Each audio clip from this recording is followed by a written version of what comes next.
Hey everyone, welcome back to another episode of the Kelsi Sheren Perspective. We're in a different studio today with a really dear friend, and we're going to be talking about something a little different than what we've been having conversations about, but kind of along the same lines of corruption and RCMP bullshit. And mainly, I want to bring these stories up because we know this kind of thing is happening, and I want you to know this person. This has been a person who spent a lot of time being a huge supporter of us, myself, and then just really what we do for either veterans, for outdoors, and for basically the community in general. So we are in his studio at Silvercore today. So if you're wondering why I've upgraded, I haven't. It's just his better studio, but we are grateful nonetheless. So today, my guest didn't just experience injustice in any way. His family was haunted by the very institutions meant to protect you and us. Years ago, the RCMP targeted his family business with fabricated allegations, corrupt officers, in a campaign that nearly destroyed their lives. What followed wasn't just a legal battle, it was a war for identity, dignity, and the truth. And today, we're not just talking about what happened, we're also going to talk about the cost, him himself, how he's come out of it, the psychological wounds, and the ripple effect of what happens. The lessons about power, corruption, and resiliency are going to be discussed today. And Travis, thank you for being here. But more importantly, thank you for being willing to go back into a story that most people would not survive to start. Well, Kelsi, thank you, and I appreciate you having me on your podcast. Yeah, I know it's never easy to have these conversations, but I think what's going to be really beneficial about it is we're pulling back the lens on so many things that people think don't exist. And more importantly, we're giving what I believe is a healing opportunity to discuss things that are uncomfortable in general. So before we get into the nitty gritty of things and what really happened in your life, why don't you tell the listeners about Silvercore, who you are, and kind of how you got here in the first place? Sure. So Silvercore, I started around 94. I started doing basic training while I was in high school. Government brought out the Canadian Firearms Safety course and did that once a month on the weekends, shut down in the summertime. And when I was 20, applied to Vancouver Police. They said, "We love you. You're awesome. You're young. Come back with experience." I said, "I know. I'm going to take the gunsmithing I've been doing. I'm going to take the training I'm doing. I'm going to incorporate this company into something proper.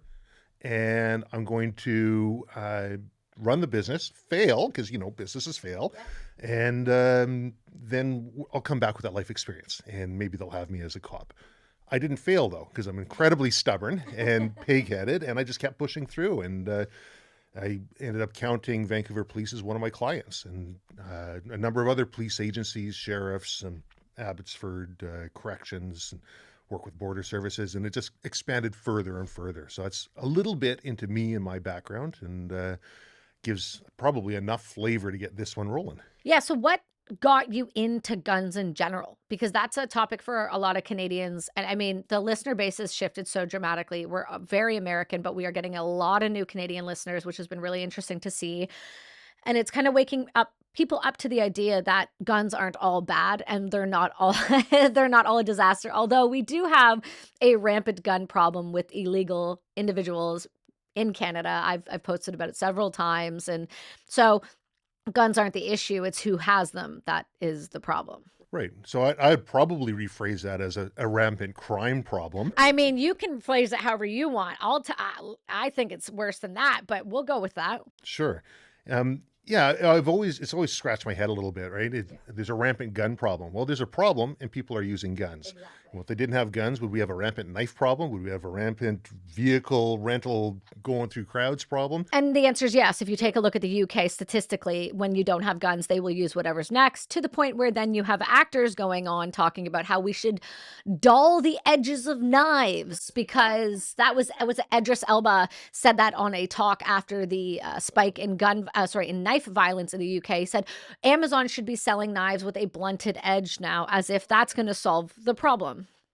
Yeah, well, I mean, I think, at least on my podcast, I'm preaching to the choir. When people hear this, it's we have to look at the root causes. Root causes are difficult to look at. They're difficult to address, and the really easy political points that you can score are going to be with, look at what we're doing. We're going to ban all guns, or we're cracking down on gun violence. Well, there's a lot more at play here, but that doesn't score the political points. And it's not an easy conversation. Well, no, and none of them are. And I think it's important to address, like I know in Vancouver, we had a couple years ago, it was a very famous story, but it's always worth bringing up, there was a father and a mother and a daughter at a Starbucks, and instead of, this individual using a gun because lack of access to guns, because Canadians are getting their rights stripped left, right, and center, this guy, after the father said, "Please stop vaping on my daughter," stabbed the guy in the neck and sat there, and he bled out in front of his whole family. And we had the stabbing out in Alberta, where the two gentlemen assholes went missing after they stabbed a whole bunch of people. And I don't even know how they found them, when they found them. And then we have other things happening. And when I talk about guns and issues with guns, I've never had an issue with guns. What I do have an issue with is people coming from India who are already known for coercion and corruption. And that's just the Indian president saying that. Those are not my words. Those are his stating this person was actually sent out of the country, has these coercion and corruption charges, comes to Surrey and shoots off guns. I posted about it this week on X, shoots off guns. And some are legal weapons, some are not, but it's not about the legality of the weapon. It's the fact that 30 of them were shooting in a quarry unregulated with ammunition that if any of us were seen transporting guns that way, we would lose our pals, we would lose our weapons, we would be charged. And a lot of times you see this in Brampton, AK-47s being shot in the streets and they're not being arrested, and somehow they have AK-47s at all. So if we're talking about gun rights, it seems to be fine for the Muslim Brotherhood and the Khalistanis to have access to these, but not law-abiding Canadian citizens who go through the PAL program. They're getting their rights stripped left, right, and center. So that's where I come from it, whether it's a political stance or a freedom, freedom to have weapons stance. But what I can tell you, and then we'll slip back into this, is that even our schooling systems are very anti-gun, because my 9-year-old comes home a couple weeks ago and goes, "Guns are bad." And I said, well, we're going to walk that one back. But he's also been taught by his teachers that Trump is bad. So, we've had to do a lot of reprogramming and conversations with 9-year-olds that really shouldn't even be conversations. But because of the political climate in Canada, especially in British Columbia, the schooling systems have drank the Kool-Aid and really truly believe that, they have what I call Trump deranged syndrome to a point where it's so excessive and they're bleeding all over our children. And it's really simple. When a 9-year-old can understand why we should have guns because bad guys have guns, it's pretty insane that grown adults cannot. Yeah, that's part of the reason why I agreed to be on this podcast here. And it's to do with the zeitgeist, the public perception, and maybe it's time people heard other sides to what that story looks like. I mean, you can hear it from different ways. Sometimes maybe you'll just hear it from one person and it sinks in. Maybe I reach that one person with this story. I don't know. Well, and that's one of the things I told you years ago when we met years and years ago. Whenever you're ready to have this conversation, I was happy to facilitate, because I think what it is a real understanding of what's really going on. I broke the story a few weeks ago about the RCMP Veterans Association sending out an email to over 900 veterans and widows to promote MAID. And it was really, really disgusting. And to this day, and I know they watch the show, to this day, the president of that organization refuses to apologize for slow dripping the mentality and refuses to take accountability, which shows me it doesn't matter if you've done 32 years in the service, you still aren't getting the point. So it's not a shock to me that the RCMP has kind of fallen into the state that it has. Which brings us right into this, So I do really want to talk about what actually happened, because you essentially had your entire family's life, reputation, and everything flipped upside down. And that's mild. And they raided you. So why don't you give me an overtone of what started this off? And then I'm going to go into some deeper questions. Perfect. And I'm going to ask you to help keep the guardrails on here, because it's about a 8-year ordeal. And there's so many aspects to this. And my goal here is to bring value to the listener. Yeah, I got you. And it's really easy for me to go down that old dirt road and wear those ruts deeper and deeper. And so sometimes I find myself getting into the minutia. Yeah. If that minutia doesn't go to the root cause of helping the listener, helping the person here to overcome adversity, which is essentially what I'm looking at. I'm not looking to put anybody on trial. We've had that. I'm going to keep names.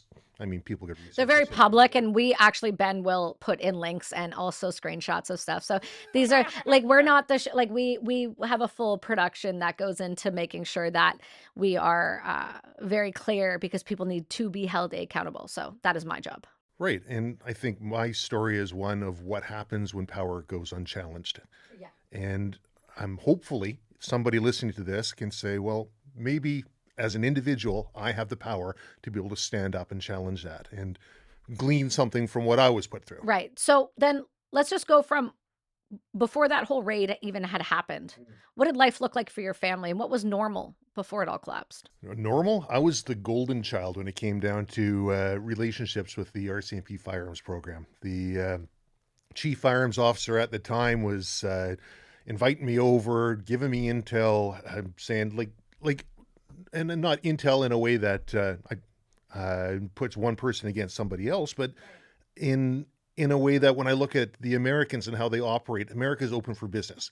Canada seems like we go to our regulatory bodies and we're like, I'd like to be able to do this. And they'll throw the monkey back on your back. So tell me exactly how you're going to do it. And if you don't answer it just right, then you're never going to be allowed to do it. Like there isn't, prior to all this happening, there was a relationship of, hey, this is what I want to do. And Chief Firearms Officer says, got it. Well, in order to do that, you need these licenses. You have to have these provisions in order. And it was fantastic. I was at his retirement party and at his request, and really strong relationship with law enforcement, with the RCMP firearms program, with armored car companies, and of course the general public who we do work with. So it was we were on a precipice. This building that we're in right now, I'd purchased a couple months prior, had a handshake agreement with a local law enforcement agency for easily $500,000, and we were executing on that agreement. It was, I'm not a businessman. I've learned to be a businessman, but I've learned business through the school of hard knocks. And anyways, so life before it was smooth sailing. A lot of not without its own issues and troubles and difficulties that anyone would have, but felt like the wind was at my back. Great investment, by the way, because I know that's got to have been paid off by now. When I look at land around here, oh my goodness. So what was normal then in terms of like your family life, and what did that look like? So at that time, I was growing the business on the business license. I had my father on there, and he was listed as a gunsmith, and I was using the shop out at his house while we're getting the shop in the back that we have here set up. And firearms program was out there and inspected that place, checked all the boxes and dotted I's, crossed T's, and business was good and thriving. I was pushing in new areas where nobody else was pushing in the Canadian firearms world. I had a lease to own agreement on a building just across the way. I was in the process of setting up a indoor range and training facility.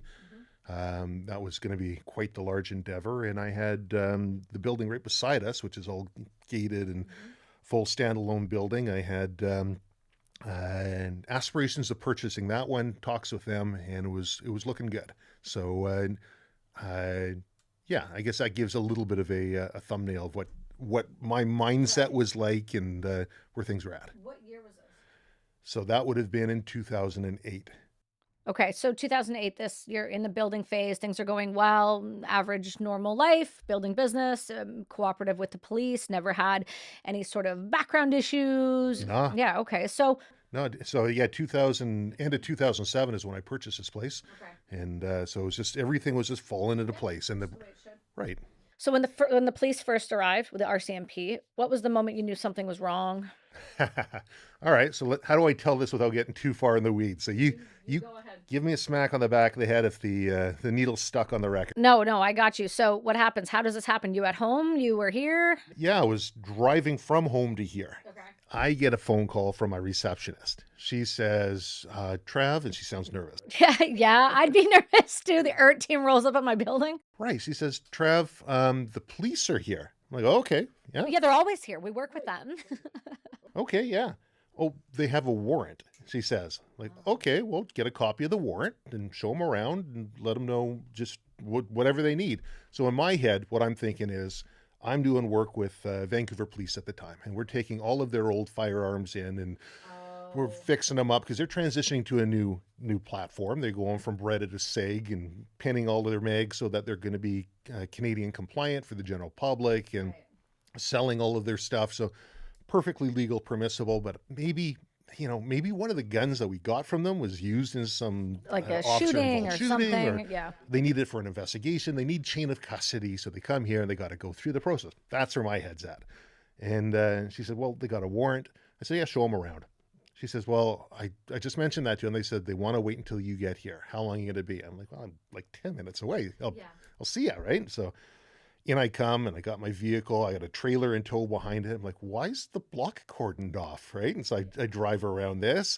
I drive into behind the office because of the trailer there, and there's the municipally integrated ERT, and they're stacked up in behind, peering around the corner, and I drive in behind these guys. I'm like, honk, honk. I'm like waving at them, right? Thinking this is like, hey, I work with you guys. It's like, what's going on, right? And I don't know. I didn't recognize any of them because they're all masked up. And first guy says, oh, hey, Trav, look I'm really sorry. Yeah. We don't want to be here. We have to be here. The municipally integrated ERT. I don't know what's going on. I'm really sorry. You trained me actually when I got my firearms license. The guy says, I'm like, I don't know who it was. Another guy comes up. He's like, oh, your dad, he trained me in the academy because my dad was Vancouver and with the ERT. And yeah, you guys have a long history with respect with the police, and the ERT team, for the Americans that are listening, that's like our SWAT in America. They're the guys that show up in all black or all green. They're covered head to toe, and we used to be integrated beside their facility at my last office. So they're not scary people, but they look it when they're stacked on a door with a bunch of C7s and C8s. It's not comfortable. Yeah, no, they didn't look scared. I just see these guys. I'm looking like, what's going on? This is weird, right? And everyone's apologizing to me, and I'm like, what's going on? So I started asking, like, I don't know, but we'll find the guy in charge, right? And so they're trying to find the guy in charge. They found a guy with a clipboard. Turned out he was a locksmith they'd called in, and I'm like asking him, like, what's going on? He's like, I'm just the locksmith, right? And nobody knew what was really going on. Then I come inside.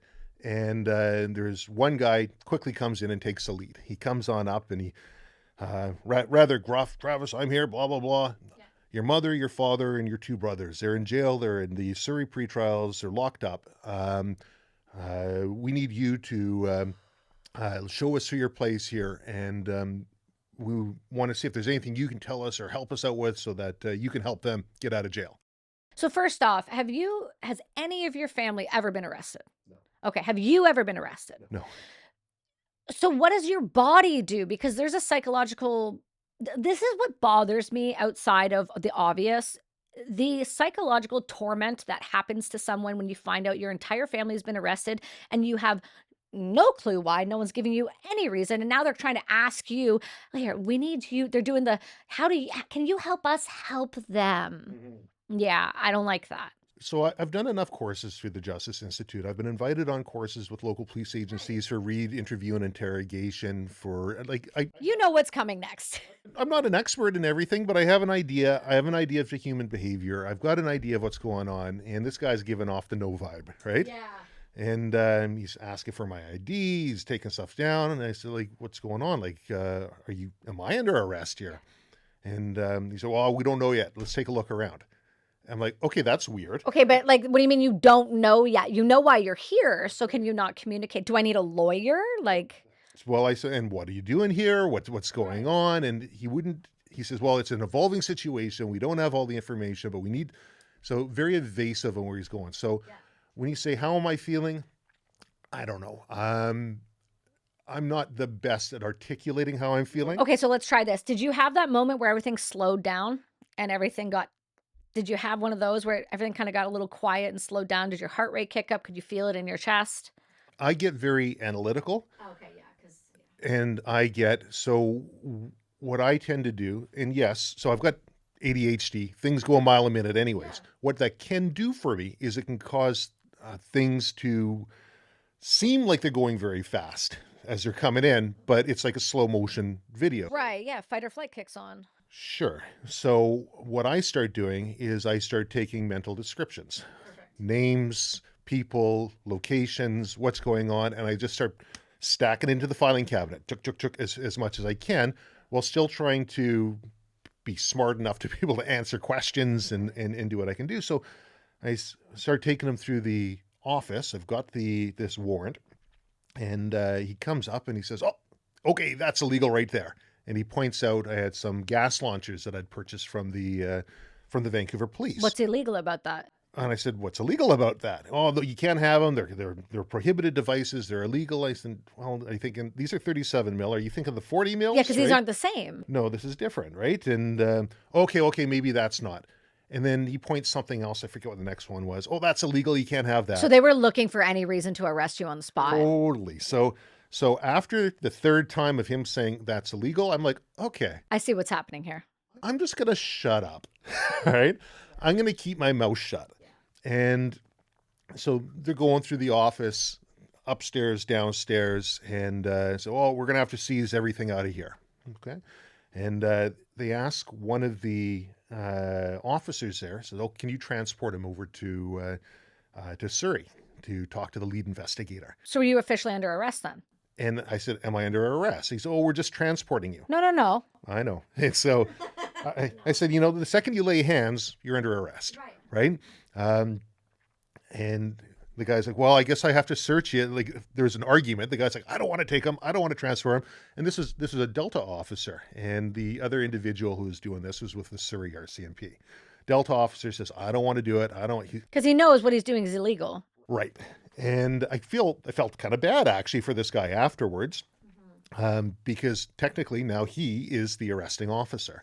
And I felt bad for him because when fast forward down the line, he has to be the one named as the arresting officer for a civil action. Is that not frustrating for you on multiple reasons? The reason I'm bringing it up is because when I think about that, number one, he either knows you or knows of you and understands that what he's doing is illegal. So is that not frustrating to you when you know that what the cop knows what he's doing is illegal and yet still does it?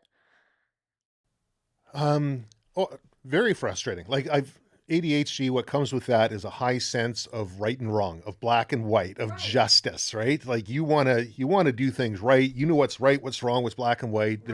There's frustration when things aren't done properly.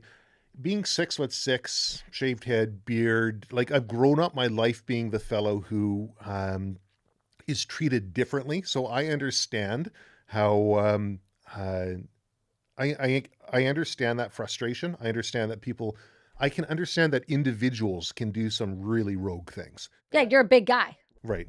I understand that there's going to be that small percentage of people who are just corrupt, that small percentage of people who go above and beyond and they do an amazing job. And the vast majority of people who they just check in, check out, do their job, their NPC type things.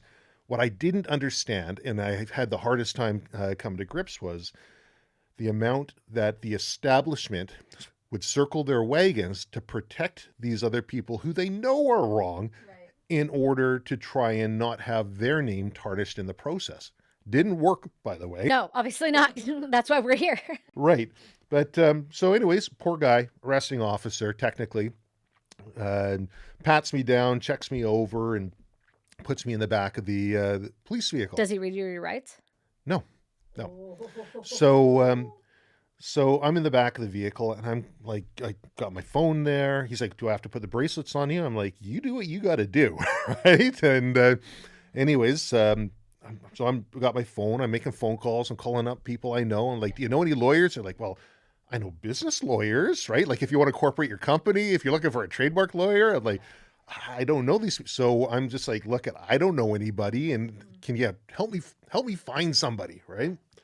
Anyways, I arrive, Delta officer pulls up at the Surrey pretrial station, and there happened to be, because they've got the law courts right there, a lawyer was there. She ended up calling me on the way. One of my friends was able to find somebody. She was there, and so she's outside, and she starts yelling at this poor Delta guy. She's like, is he under arrest? He's like, no. He's like, well, get him out of that vehicle. He shouldn't be in there. What are you doing? Blah, blah, blah, right? And so he lets me out, and he says, well, you can't go anywhere, Trav. You got to come inside here. And I'm talking to this lawyer, like, I don't know what's going on, right? And she's like, just say nothing, right? And, talk to me when you're out.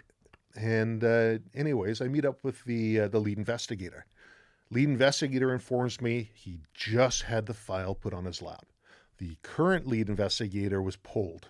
And so he has to be figuring out what's going on here. And so, does that not give you like the feeling up your spine? Like how do things, you're telling me you just got an entire unit to show up at someone's door, raid them, illegally arrest them, and now all of a sudden the files changes hands? That does not sound suspect at all. Oh, everything about it's suspect. Nothing about it would make sense. And so I'm in my head trying to really work it. I'm trying to make sense. Like, what's going on here? What could this possibly be? Right.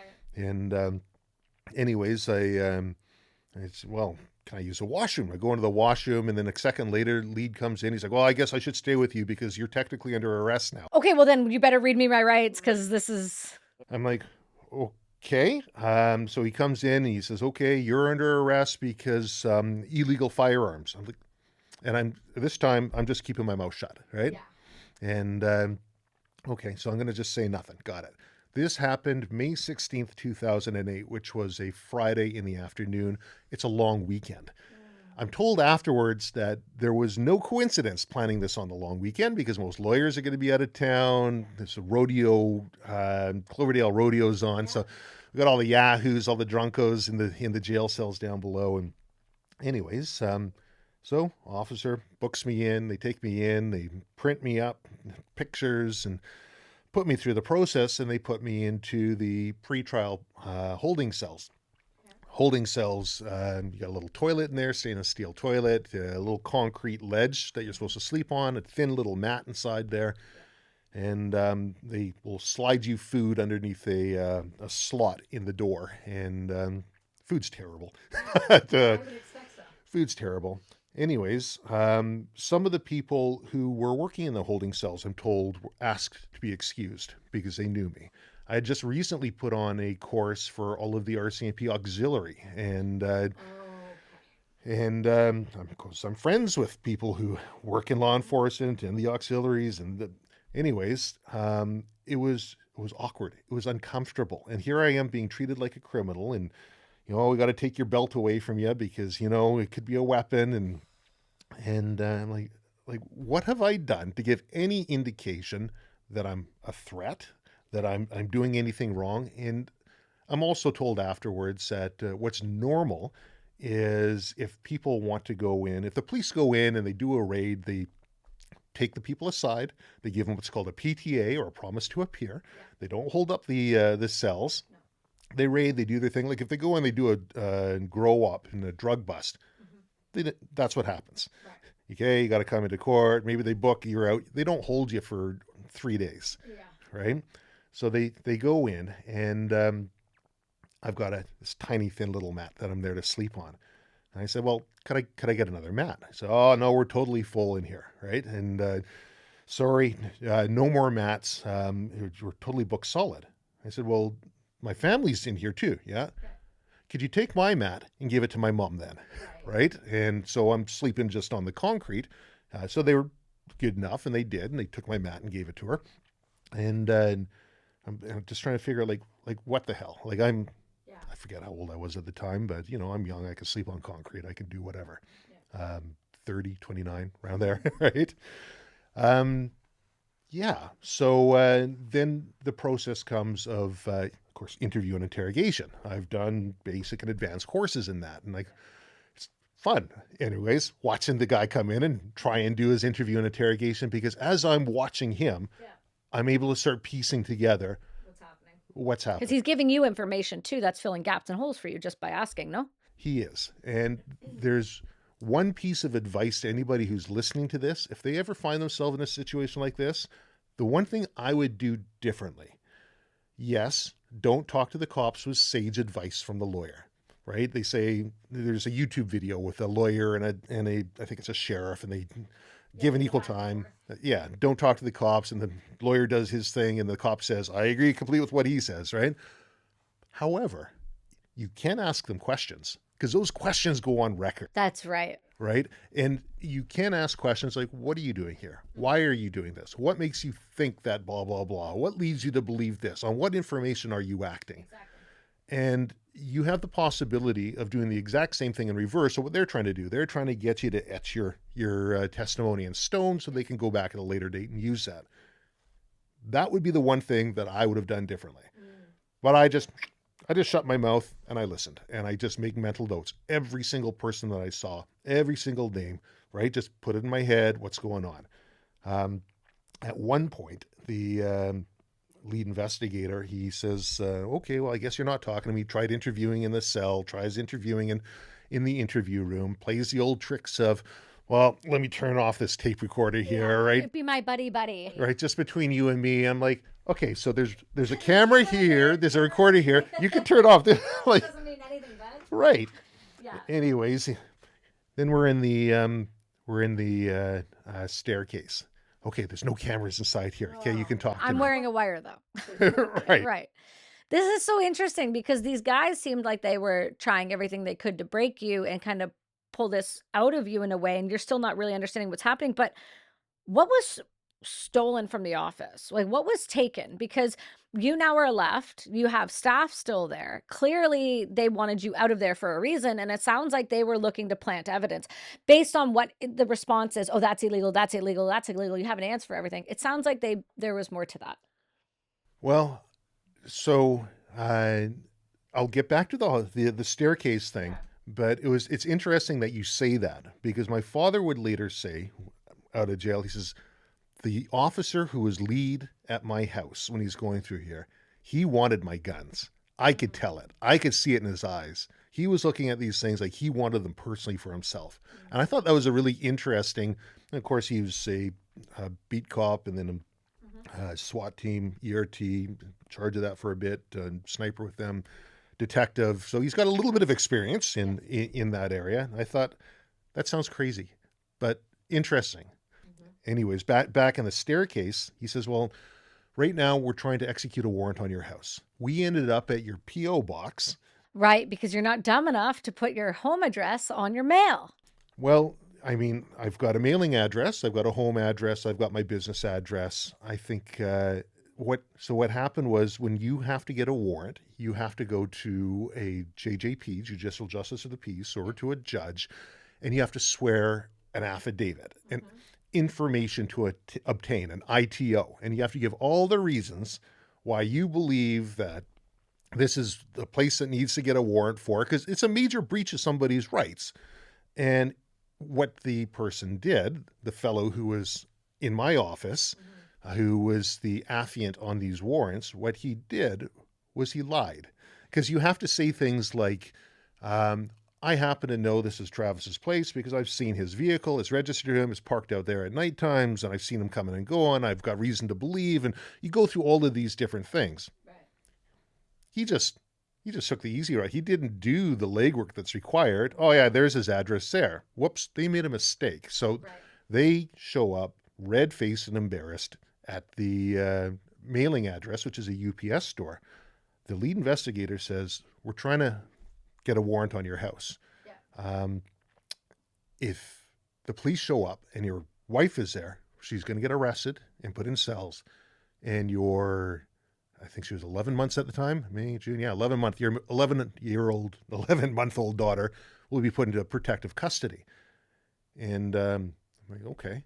So I could see maybe these guys aren't all bad. Maybe he's trying to give me some information. He's like, did you want to call your lawyer? Right? Yeah. Okay, so I get through to this lawyer. I said, look, just call up my wife, tell her to leave the doors unlocked, leave everything there, right? Because they're just going to kick the doors down. Just, there's no need for that. But leave, right? Yeah. And my wife's got no idea what's going on. Last she knew was, I'm going to the office, right? And apparently the police are there, and they have a warrant. That was it. That was the last thing she knows, and then radio silence. So anyways, they end up getting the warrant on my house. They go through the whole place, ransack the entire place, and broke through my floor at the bottom of the staircase, and did some damage. And some of it seemed spiteful to me. And there's a number of spiteful looking things that kind of came up through the process. Anyways, they hold us in there for Friday, Saturday, Sunday, let us out in the wee early hours of Monday morning in a time when there's not going to probably be media or try and sneak us out the back door, so to speak. We were released on assurances. My father, they wanted a money put up so that they could release him. So I drive back from Surrey into Ladner, and of course they need cash for that. And so I have to scrounge cash, talk to friends in the wee hours, like, can I borrow some cash, right?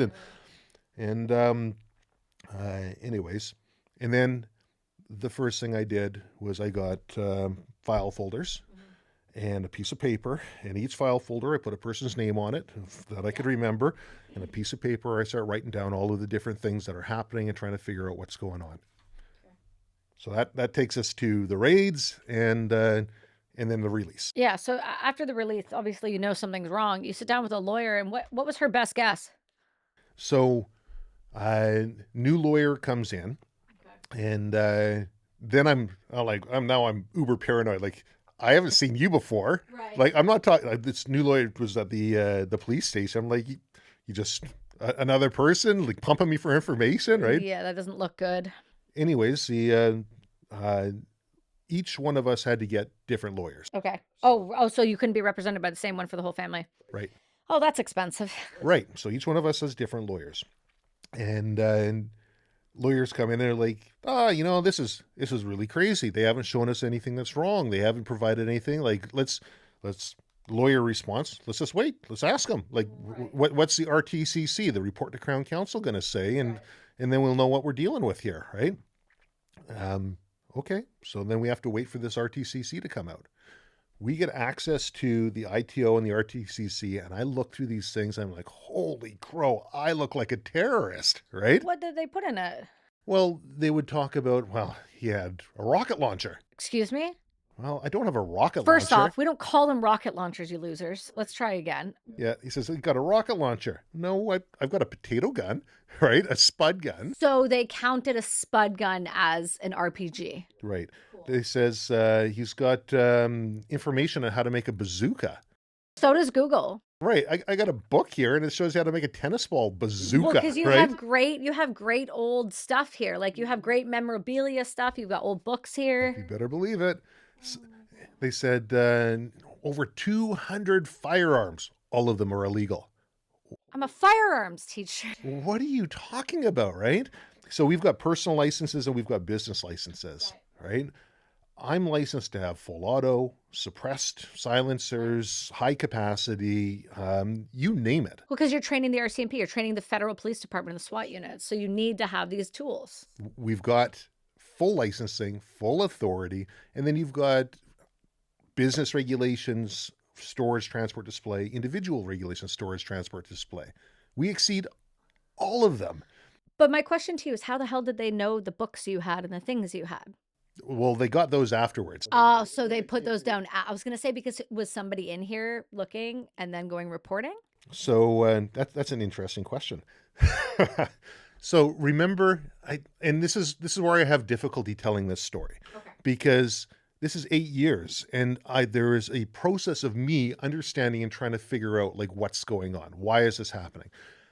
At first, when it started happening, the best explanation we had was one of the firearms officers was having a pissing match with my dad. That would make sense, though.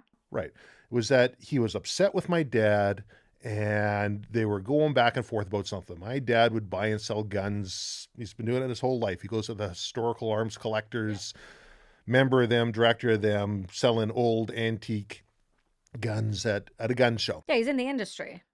Well, not even, and he's, I guess, in the industry. He's listed on my business license as a gunsmith. And anyways, so a number of months prior to these raids happening, I'm sitting in a parking lot at a gun store I was doing some work for, and I get this phone call from this firearms officer, and he starts going on about how my business license is in jeopardy and my father's doing things that aren't right. And I'm like, well, hold on a second. What do you mean? And I said, why don't I come in and I talk with you about this, right? He said, yeah, no, we should have a proper meeting. Great. Let's come in and find out what you're doing. Was this RCMP? RCMP firearms program. Yeah. Fellow was and I'm just, like I say, I'm not here to put people on trial. It's my job. Okay. And anyways, I get off the phone with him, even though I was right around the corner from their office and I could have zipped over there. I phone up my dad. I'm like, do you know this guy? He's like, oh yeah, I've been talking with him recently. The guy's an asshole, right? Perfect. So he already knows. I said, okay. So he's saying a bunch of things about you, and he's saying my business license is in jeopardy, and he wants to meet with me. It's at this date and this time. You available? You want to come in and meet? Because if he wants to talk, I don't want to be the middleman. You just talk with him, right? So I bring my father, and This individual comes to the door. He greets me. He's surprised that my father's there. I'm like, oh, just a second. And I walk past him. And I go knock on the chief firearms officer's door. Right. I say, Chief Firearms Officer, if you're not busy, I'd appreciate if you sat in on this meeting with us. Great idea. Right? That's a perfect start. Right. And anyways, we get into this room. This firearms officer it starts going into my father. I understand you're buying and selling guns at the gun show. Yeah. Well, Silvercore is not licensed to buy and sell guns at the gun show. It's not one of its business activities. He's like, I do it on my own as I have, and everybody else. No one else there's got business license. Right. This is a me thing. He said, well, people are saying that you're transporting these certain firearms and you didn't get a authorization to transport. He's like, I got the authorization, so I got this. He starts going through all the different pieces and points. And finally, they're going back and forth. My dad's not letting up. He's not letting up. And this firearms officer stands up and says to my dad, Gordon, if you keep acting like this, Silvercore's ass will be grass. Oh, so there's the threat. There's a threat, at which point the chief firearms officer says, hold on, takes them outside. They come back in. This guy's tone is way more apologetic. And he starts, well, you see, and blah, blah, blah. We heard this report. Maybe it wasn't right, and blah, blah. And they go through this whole thing. Okay, so I'm thinking, we're all thinking, that there's this pissing match going back and forth with this one guy. And the guy always was a weenie, right? When I was doing deactivation of firearms for the firearms program, they had a guy on the island doing them. Chief Firearms Officer says, Trav, next batch we come through, we get seized guns, we get them deactivated, right? Do you want to do them? You've got all the capability. I'm like, fantastic. Yeah, I'll do that, right? This guy's the same firearms officer. He can't do it. He's not licensed. And so the chief firearms officer looks at him and says, okay, well, if that's what you say, because he says, I phoned back east. We'd already loaded all the firearms over. I phoned your superior and they said he needs. He's like, okay. Go ahead. Fast track the license. Get him licensed up then if whatever he needs. We'll make sure we do this right. In my mind, that's how business should be done, right? Yes. If there are things that you need to do, checks and balances that need to be in place, then we work to ensure that we get those checks and balances in place. Well, it's supposed to be a cooperative effort, especially if you're dealing with weaponry that was just, either seized or transferred. I mean, you have to have a record of it and you need the person to be licensed. So, okay, cool. But if you don't have somebody else to do it, the least you could do is just tell somebody how to move forward so that the law isn't being broken. I don't think that's difficult. You'd be surprised in Canada and how that is, but not anymore. No, you wouldn't be surprised, but perhaps the listener. The listeners would be. So in our heads, we're thinking, okay, there's a pissing match. He's got a pissing match with my father. Mm-hmm. My father's listed on the business license. Mm-hmm. That was their in to come over here. Mm-hmm. And they're trying to say that he's doing something wrong. And the big charge that they came up with was that my father had sold a Virginia Dragoon handgun, old, antique. You look in the old Wild West type things, right? To some doctor over in Kerrisdale, and he didn't follow the proper procedure or protocol to do that, which of course my father did, and he got authorizations and transfer authorizations and numbers and all the rest. But that was what they were saying. Since he personally at a gun show did this, that's our reason we want to raid his house. We want to raid his son's house. We want to raid his business, his son's business. One transfer. That's right. Even though it was documented that it was done right. That's right. And the firearms officer who was responsible with helping affect that transfer was, of course, this guy. Things were getting held up. Things were being not moved forward in the way they should be. Okay. Almost as if somebody's trying to create an offense and having a hard time doing it. It sounds like also two things would have had the potential to go missing along the lines of like, we maybe did file for this, but now the document's gone, or maybe we did do this license, but maybe it's just not visible on, the computer anymore. I'm going to let the listeners in on a little bit of a secret. Okay. The government doesn't keep good records. Oh, the government is horrific at record keeping. Yes. And the record keeping can be selective. Yes. There's a lot of individuals that work for the government who can do some really weird things. Yeah. People make mistakes. Some people intentionally, some people not so intentionally. But the record keeping with the firearms program, the error rate through information to obtain, and this is going back a number of years now, but the error rate in firearms registrations exceeded the number of guns that were registered. And that's because they'd have multiple errors on single firearm registrations. And it's to think that they have a grasp or handle on this is it's As much as a kindergartner has a grasp or handle on anything, that's about how it feels. well because right, because they're dealing with they're, they're they're dealing with something with a lot of people out there who are actively digging their heels in and don't want to cooperate with them too. It's like with the gun buybacks, you don't want to cooperate in that. That's a whole other, and I do want to get into that at some point because I think that is important to bring up because it's not only a massive waste of taxpayer funds, it's hyper unsuccessful. We've seen it constantly to the point where Alberta has put in their own policy to stop the gun buyback. I mean, which is interesting too, because today was the day I'm not sure if you saw this, they actually just brought forward a petition to question Danielle Smith's current position right now, which has been really fascinating. Right, ironically, the week after she put in the law for Castle Law and to stop the gun buyback, they're now questioning her seat in Alberta. That's a whole new thing, and we'll get into that at some point. But this brings me to that question I wanted to ask: is do you think that policing in Canada suffers from individual corruption, or is it its system itself is designed to protect misconduct? Because it feels, me personally, that there's always going to be bad apples, and I'm never going to discount that. Like, bad apples don't make everybody bad. You know, my other tall half, his father was a cop in Minnesota, and he was there during George Floyd, and we talk a lot about that. And he was a black cop during George Floyd, which makes it even more interesting. And it's so fascinating to hear his perspective versus what everybody thinks his perspective should be. And when you look at cops, ironically, he went through something kind of similar to what you did. So I found this really fascinating. When we look at individual corruption, one bad apple can make an entire department, an entire system look like it's broken. But I'm believing more and more, again, I am myself personally believing more and more and more that it's not so much of individuals. I believe that it's a systemic problem in the system, and corruption really does feel like it's at the heart of pretty much every decision being made currently in Canada. So I know a lot of really good cops. Oh, we both do. They're awesome people. Sure. I don't know any corrupt cops except for the ones that I've run into in this ordeal here. But I don't. It's like not all priests are pedophiles, but pedophiles will be drawn to a position that gives them access of authority over young kids. Not all cops are power abusers, but those who would abuse power are going to be drawn to that. Type A personality, overreach, lack of accountability, just because they have the power and they know you can't do a damn thing about it. Right. So the checks and balances are supposed to be there to be able to help weed these individuals out.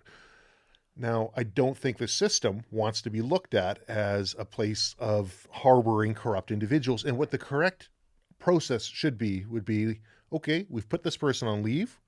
We're doing an investigation. Right. The investigation is being done by an arm's reach third party, and we'll act accordingly as we go through. Business as usual. Here we go. If we're wrong, sorry, we're wrong. Here's what we're doing to correct it. Correct it. They've been put on leave. They disciplinary, blah, whatever it might be.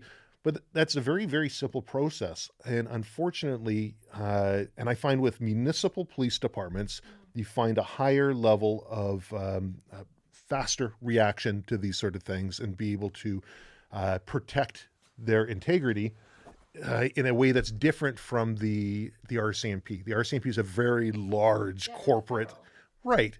And there's a lot of well, you can't tell us what to do because we're the best, and we've got and if something is done wrong, it's like, well, let's look at all the reasons why we're right first, and then, even if it looks like we're wrong, let's find all the ways that we can cover this up. Well, it's no different than the Canadian military, and that's the experience I have. You have the RCMP, I have the Canadian military. We knew for decades, still are representing and in the government, in those high-ranking places, the amount of sexual assaults, the amount of predators in the industry because they're protected left, right, and center. You saw Officer X come forward a few years ago talking about some officials, 7 sexual assaults, 8 sexual assaults. My personal major had 7 sexual assaults on him and got promoted until he got booted out with full pension.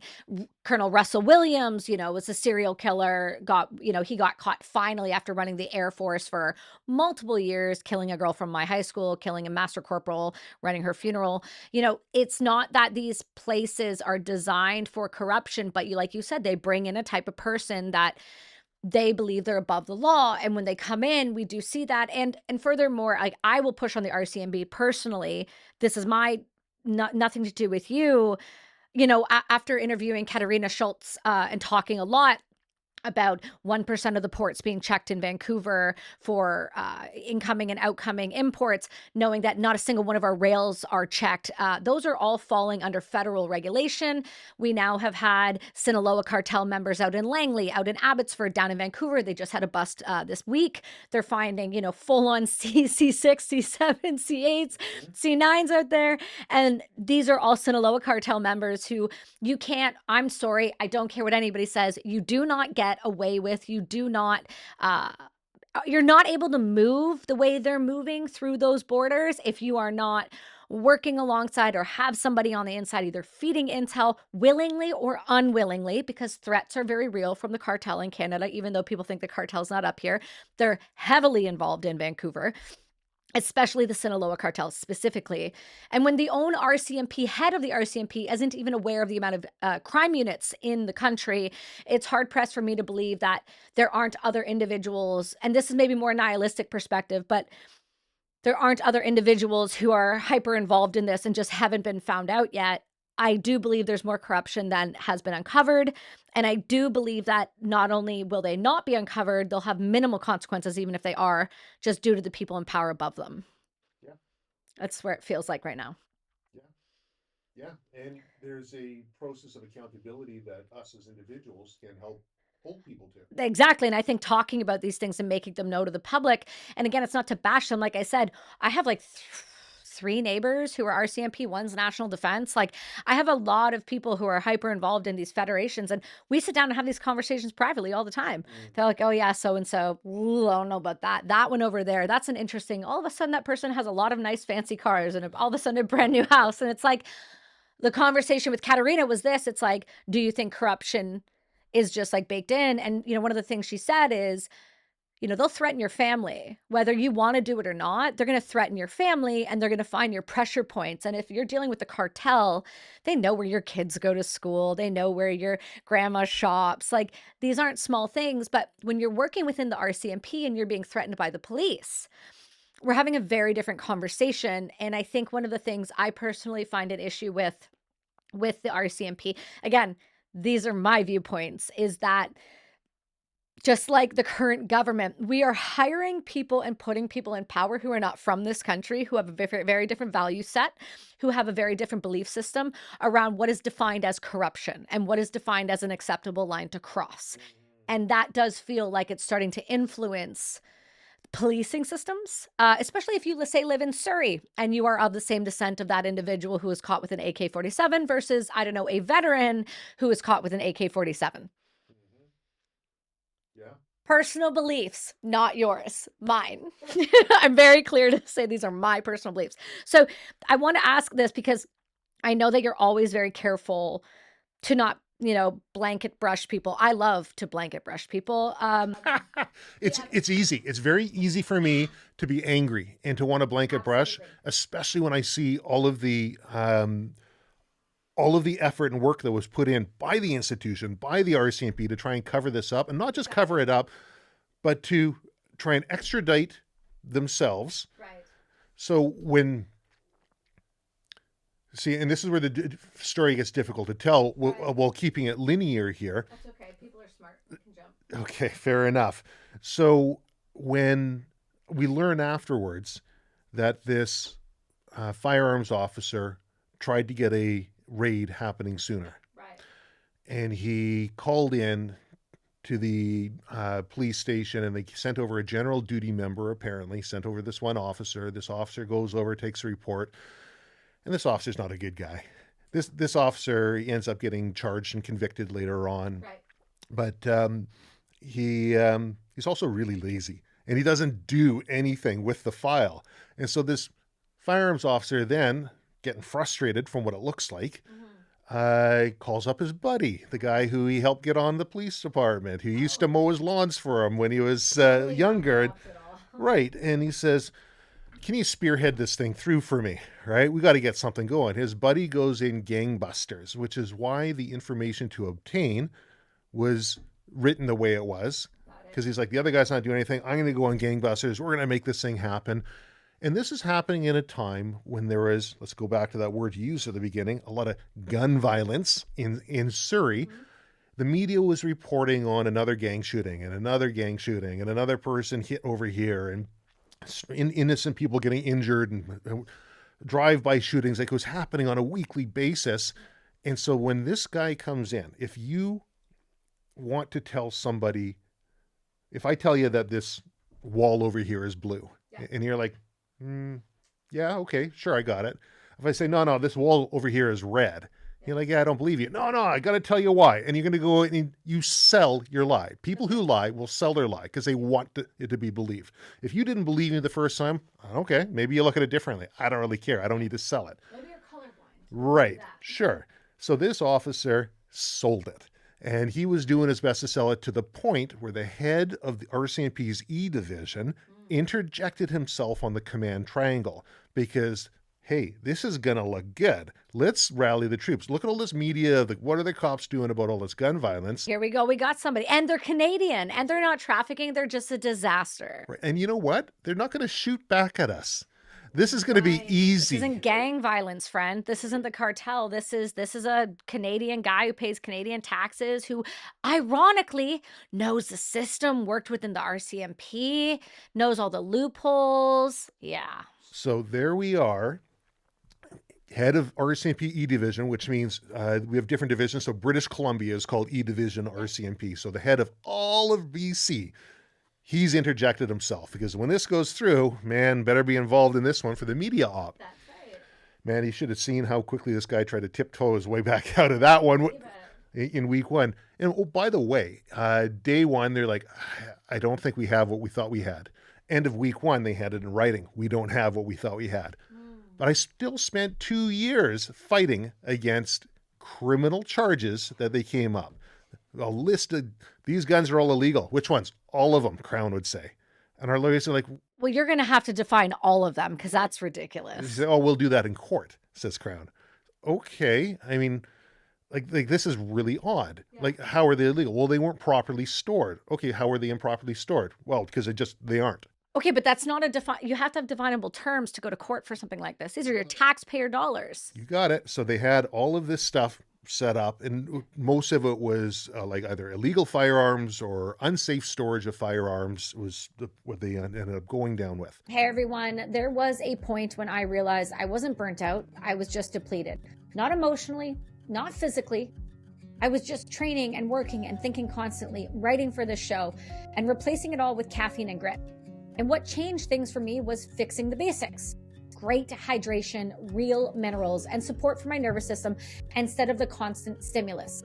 Good Living's electrolyte mix covers all of what most brands and people are missing, whether it's creatine, cordyceps, sea salt, potassium, magnesium, and thankfully, no added sugar, in ratios that actually make sense for the body. And their functional mushrooms help with focus and stress without flipping your nervous system into fight or flight. It's not exciting, it's effective. I don't use wellness products, but Good Living earned a spot in my daily stack, and I will never live without it again. If you want to feel more stable instead of more hyped, well, the link is in the show notes. Give them a shot. I promise you won't regret it. Hey, let me interrupt you for 10 seconds because this actually matters. You can eat clean, train hard, you can meditate daily, and still feel like garbage if your body is overloaded with toxins. Modern life is loaded with heavy metals, microplastics, and those sticky, stubborn, forever chemicals. This stuff builds up quietly time over time and shows up as fatigue, brain fog, inflammation, and gut issues, and even poor sleep.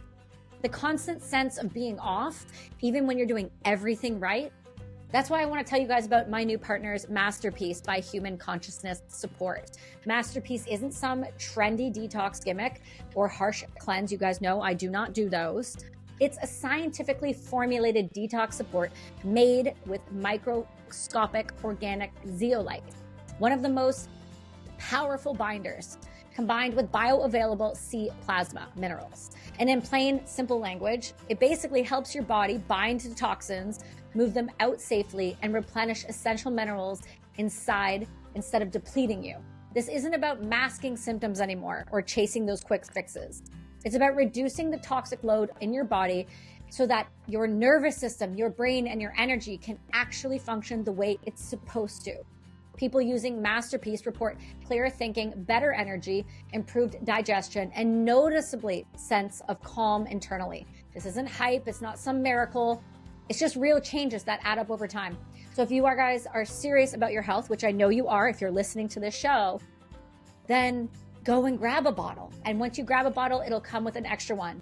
In a world that's getting more toxic, and definitely not less, this one is worth your attention. The link is in the bio with the code. It's just Kelsi.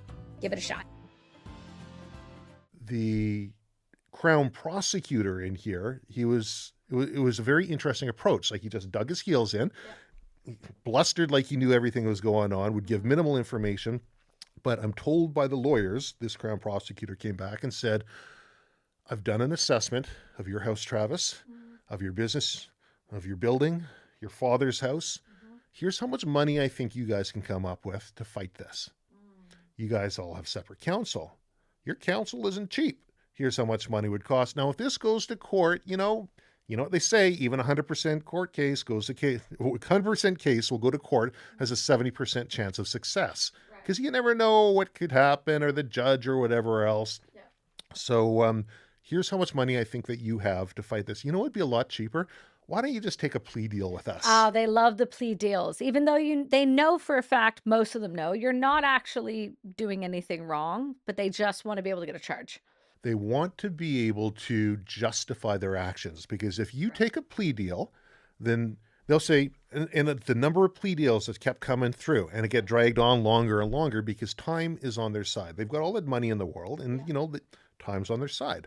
So from my perspective, it's incredibly, incredibly difficult to go from a position of trust and authority and respect within an industry to having my name on the front page and pictures on the front page of the Vancouver Sun and the Vancouver Province newspaper. Kim Boland did a big article up and talking about these gangland shootings, and it came across this thing over here. And at the court case, Ethan Barron and Fabian Dawson wrote an article up on in the province, and it was highly inflammatory, highly speculative, and the articles would lead a reader to believe that all of these gangland shootings that were happening were because of myself, my company, and these guns that are going out, and deactivated guns, they said, right? So when we back up a little bit to the firearms officer allowing me to deactivate firearms and disable them, well, that's for firearms safety course instructors, people who are licensed and vetted and criminal record checked and have go above and beyond, and they get more checks, and those are the only people who get them. And when they get them, they get these guns that will never, ever go bang again. They are destroyed to such a point that they make for a training aid for the federal firearms training program. But you put live ammunition into it, you'd be better off starting from scratch to try and make one of these things go bang. But that shows just the level and the depth of the corruption. I wonder about the media and the ones that really went after your family and really basically sold newspapers and sold, clicks and ads towards this, because this is a multiple year thing. This is a great story to follow. This is kind of like following Made. It just never gets better. It's just like there's one every day. There's another story, another aspect around it, another part of it. Whatever happens to these people who wrote defamatory letters and wrote articles with your family's faces, do they face any financial issue? Do they face any sort of, questioning into whether they are legitimate journalists? I mean, this seems like there should be accountability on their part. Well, media's got broad discretion and broad defensive powers, right?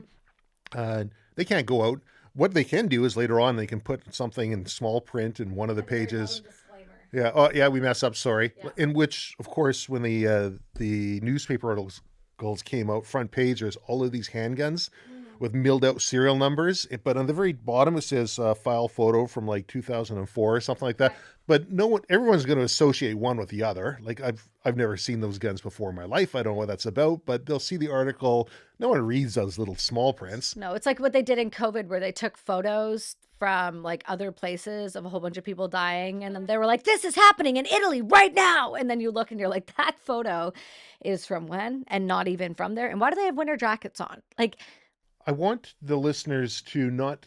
Now, I do actually have a tinfoil hat back up here behind. Who the show is. Yeah, I want the listeners to be open to reasonable persuasion, to question when things happen, but be open to a reasonable answer as it comes through, because there are a lot of conspiracy theories out there, and a lot of them are rooted in levels of fact. Yeah, there's always truth in everything. You just have to be willing to dig to find it. Right. So I think it's really dangerous when people start looking at the RCMP and they say they're all corrupt.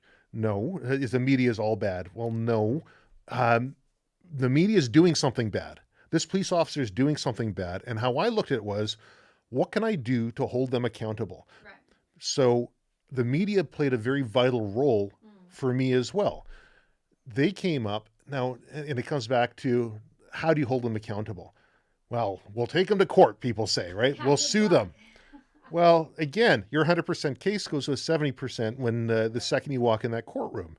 And how much money and how much time, and did the ends justify the means? And then you take them to court. And I mean, like when you take a look at the wrongful imprisonment of myself and my family, That alone. Canada's precedent on that, I think, would be, I don't know, $5,000 a day sort of thing, $5,000 for the weekend. I mean, it's ridiculously low. We're not the United States. Yeah, you're not scratching the surface of how that's even going to compound towards like what the lawyer fees are going to cost. Right. So this media is out, and the police see it. My friends see it. The businesses I work with see it. I didn't have formal contract arrangements with the vast majority of the people I did business with. Right. Why would I? I do a good job. I've been doing work with you for years. We've got a handshake deal. I didn't know that part of the equation. And I figured, I was a dumb businessman, right? I was just young and dumb and trying to figure things out. And if someone's going to get this formal contract in place, if that's going to scare them away from doing business, well, maybe I'll just do business with them, was sort of my mentality. Right. So consequently, all these people, Travis, we love you. Can't associate with you. We can't do this, right? This $500,000 thing we're doing with VPD, sorry, we can't do it. Right. The armor car companies, and it was weird because, you know how they say you learn who your friends are? No. Well, you do. Yeah. You do. And you learn when push comes to shove, where people stand. And you also learn about people who you didn't even have on your radar. I had people from government offices coming on into here and bringing in file folders and saying, I read the newspaper article, something's not right. I've been hearing rumors, something's not right. You don't know me, but I know this person. Right. If you want some information, you let me know, right? There was one police officer, and they tried to threaten his job. And he says, look at, like, because they went to him, it's like, why are you selling guns to Travis? Why are you doing selling guns? He says, because you're the RCMP. You guys licensed him. Right. And he's got all the licenses, and he's got all the facilities, and he's like, checks out. Yeah. And if I shouldn't be doing stuff with him, wink, wink, nudge, nudge, you let me know, right? Yeah. And anyways, he dug his heels in because he's principled. Yeah. He owed me nothing. Right. He jeopardized his promotion based on his principles of where he stood on this whole thing. They went to his superior and tried to have him reprimanded. He's like, I used to work undercover drugs. I dealt with some nasty, nasty people. You're not scary, bud. That's right. Yeah. He's like, if he's done something wrong, tell me. We're on the same team. We can do this. And in fact, you can see a picture up there. I was the only civilian in that police instructor training program up there. And That was, I guess, him being defiant on um, corruption and intimidation. But you talk about media. So what do? Do we sue the media? And do we sue the police? And do we Right. sue the government? And do we sue this individual severally and individually? I think that the media can be a very, very powerful tool. People are motivated by money, they're motivated by power. Those are the biggest motivators that I've seen in people, whether that's real money or the illusion of money, real power or the illusion of power. I'm the chief range officer at the Right. gun club. Like, okay, um, how can you speak to human nature and be able to hold people accountable? Right. And that's what I started to look at doing. And so I've got this timeline I put up. I've got all my file folders. I've got all these people. I'm trying to figure out what's going on. They've yanked my business license. I'm like, you're putting me out of business. Right. I'm selling my furniture. We're eating friends' old freezer burnt deer from years past because we didn't have money for food because I needed to pay my staff. I needed to give people promotions and raises. They never knew that I was doing this. They never knew that I'm literally living in a house with no furniture and selling everything I have so that I can fight this. And I wouldn't want them to know it, at least at the time, right? Because they would be scared and be like, "Holy crow!" And they'd take off, and Yeah, jump anything ship. right that I'd built in place would be gone. Yeah. So what happened with the media? Kim Boland. I'm like, Kim, what are you doing? I contact her up. Oh, perfect. Ethan Barron, Fabian Dawson. I contact them up. Do they want to have contact with me? No, It's right? not a choice now. You said my name, buddy. That's right. I'm like, if you're going to report on this, report on it right. And Right. Kim's like, well, I just saw this thing and I didn't say anything that's not factual. And Ethan and Fabian, and they kind of slid into the background.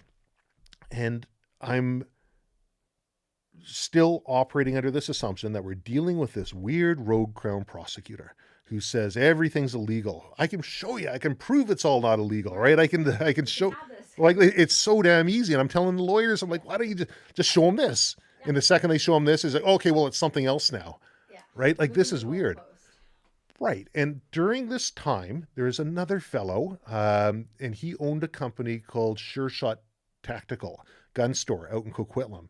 He got raided. He had the same Crown prosecutor. He came to me. I never knew this guy. He came to me through the news articles. Okay.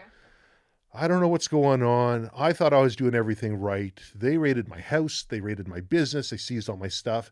Same Crown Counsel making the same offers to this guy. Just take a plea deal. Just do this. Just promise you'll move back home. You won't go here. Say you won't operate your business for X amount of time. Otherwise, it's going to cost blah, blah, blah, blah, blah.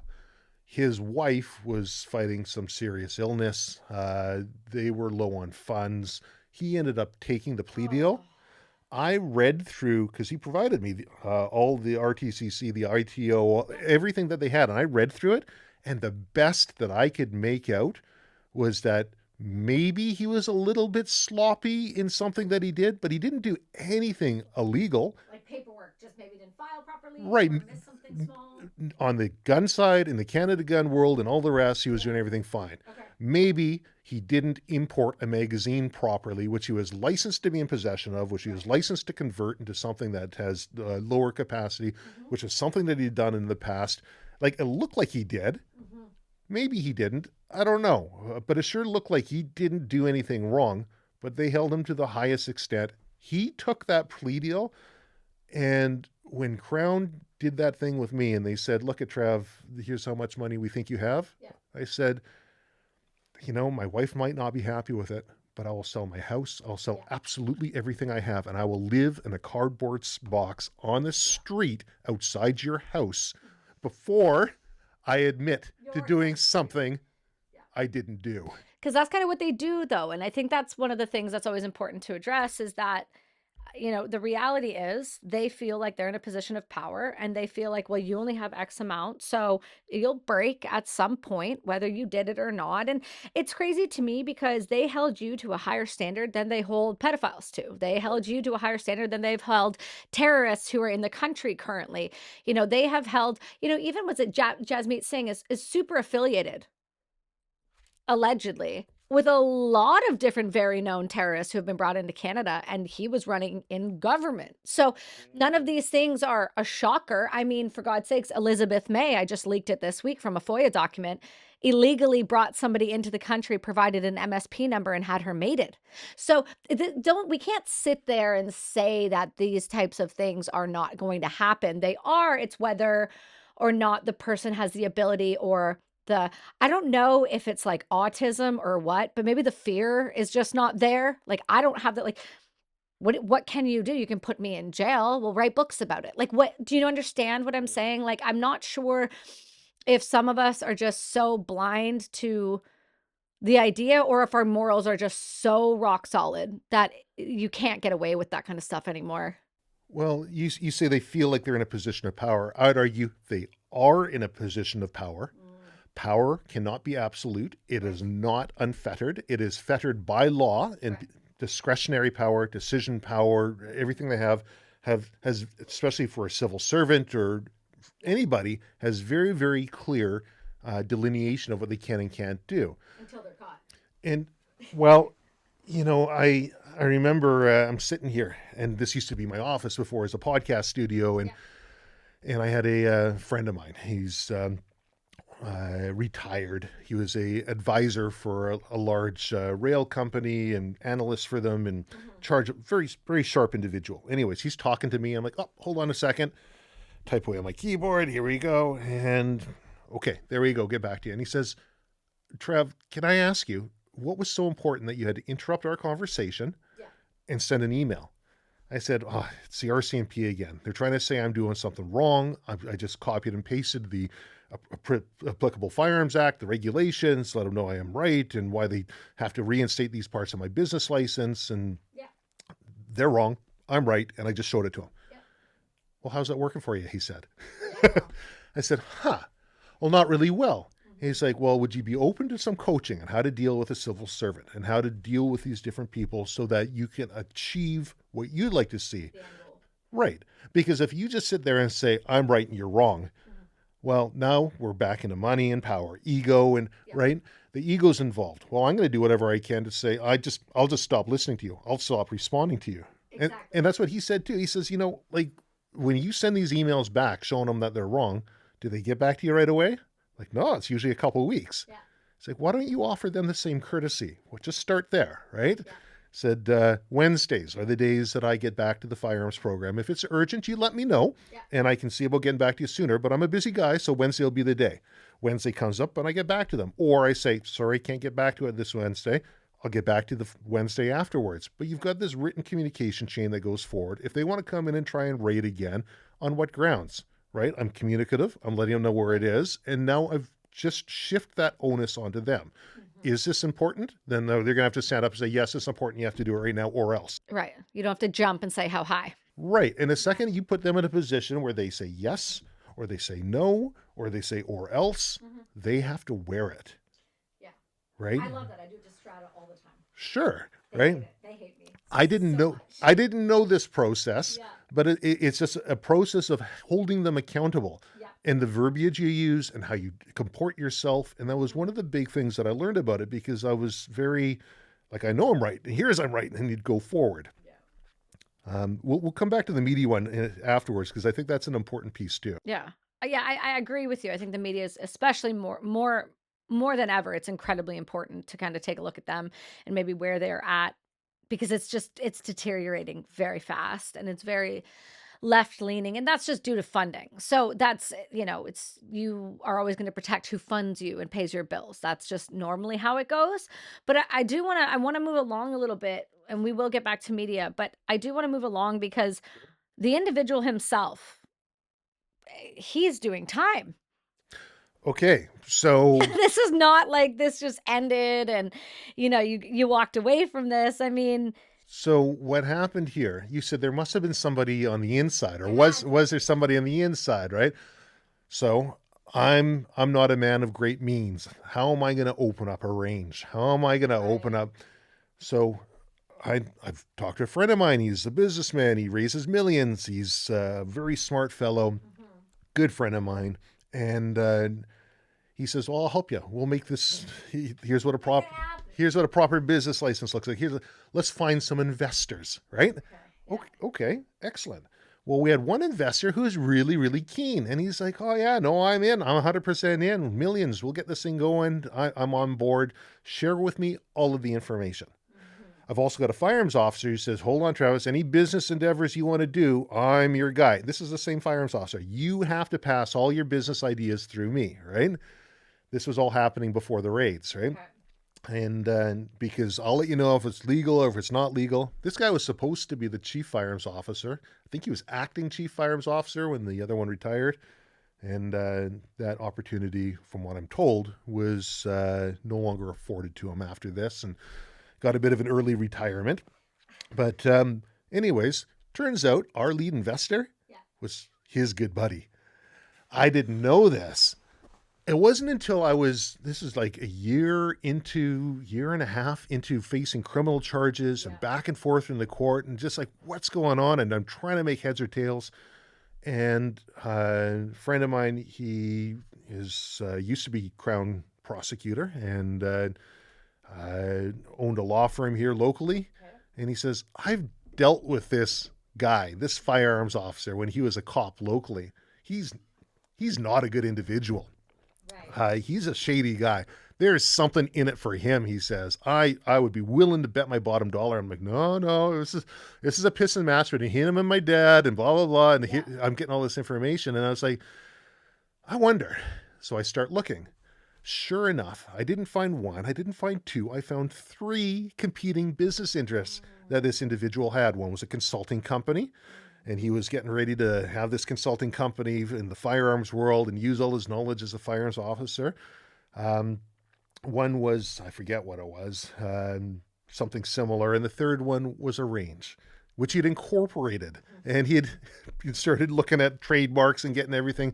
And he's setting up his own range and training facility. The exact same thing that I was doing. Really, really weird. Funny timing. Right. And then we end up getting, so I find all of this stuff. I'm like, okay, that's really odd. This isn't just a pissing match with my old man. And I'm sure that probably played into it at some part. Of Like, course. can't show me what's up. I'm going to show you. But how do you get rid of competition in an industry that you want to dominate? And Just have their whole family arrested. right, and their business shut down, shut everything out of it. And yeah, so anyways, this guy had the three competing business Yeah. interests. Um, and that's when I started leaning on the media. I'm like, there's more to the story, guys. Yeah. You were real quick to go and write about this on me, right? I find out that the lead investigator who was pulled off on day one, who was the officer who was at my parents' house, who my dad said he wants my guns, I can tell, right? Yeah. I thought this is weird.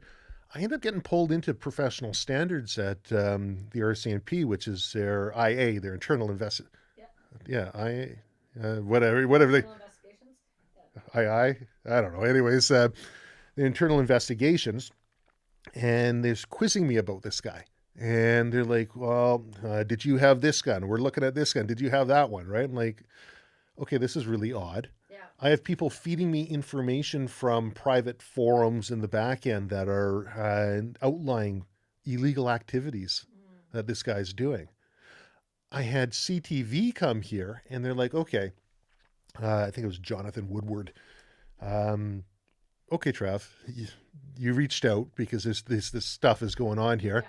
So we had to do some background on this guy. We asked around our office, and turned out that he'd pulled over one of our staff members, and he said that she was going to get a fine because her kid in the back seat exceeded the weight for the car seat, and he took her kid out and he's holding her up and down, shaking them, trying to figure out how much a kid weighs, and Oh, these cops. right, and said that essentially, well, this ticket we can get rid of.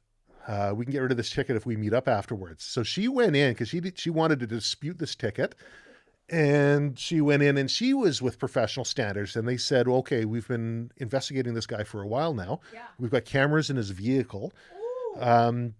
Where he's still on shift, and they're investigating this guy. He had, I'm told, a stack of. I got to sit in on some of his court hearings. God, that must have felt so good. It was interesting, and this is where it gets tough to, because I'm jumping back and forth a bit. No, you're fine, man. But he had a stack of women's identifications, and I guess what was going on was if you found you attractive, then you'd get a ticket, and you could have the opportunity of getting your license back and your ticket back. That one, I think, was reported on. I think those charges were dropped. Wow. He had property office drugs and firearms that were What? at his house, and his girlfriend ended up, they had a fight, and so she was the one who notified the police about it. Oh my God. They came in, I guess a bunch of that got thrown out because it was like, well, did she have the authority? Was that one section of the garage considered his? And like, was the search done properly? What? Police firearms, police drugs. He was going in and editing. And this is all stuff that I've either heard through the justice, read through Public information. But okay, hold on. Editing prime files. Okay, but the drug one gets me, because what reason would you have to have police drugs in your home? Well, I'll tell you his reason. With drug addict? No, obsessive compulsive disorder, and he wants to make sure he does the job right. So after he goes and does it, he'll go in and edit the file, and I want to do it better next time, and I'll just store it at home. I'll bring it back in afterwards. Totally. You need a brick of cocaine at home for that. Problem is that the prime files, these are the police, whatever, right? They have tracking. Every time someone goes in, every time there's an edit, every time. Sign in, you do anything. Right, and you can see what happens. I mean, the guy wasn't clever. So there I have a few hundred firearms sitting in police storage.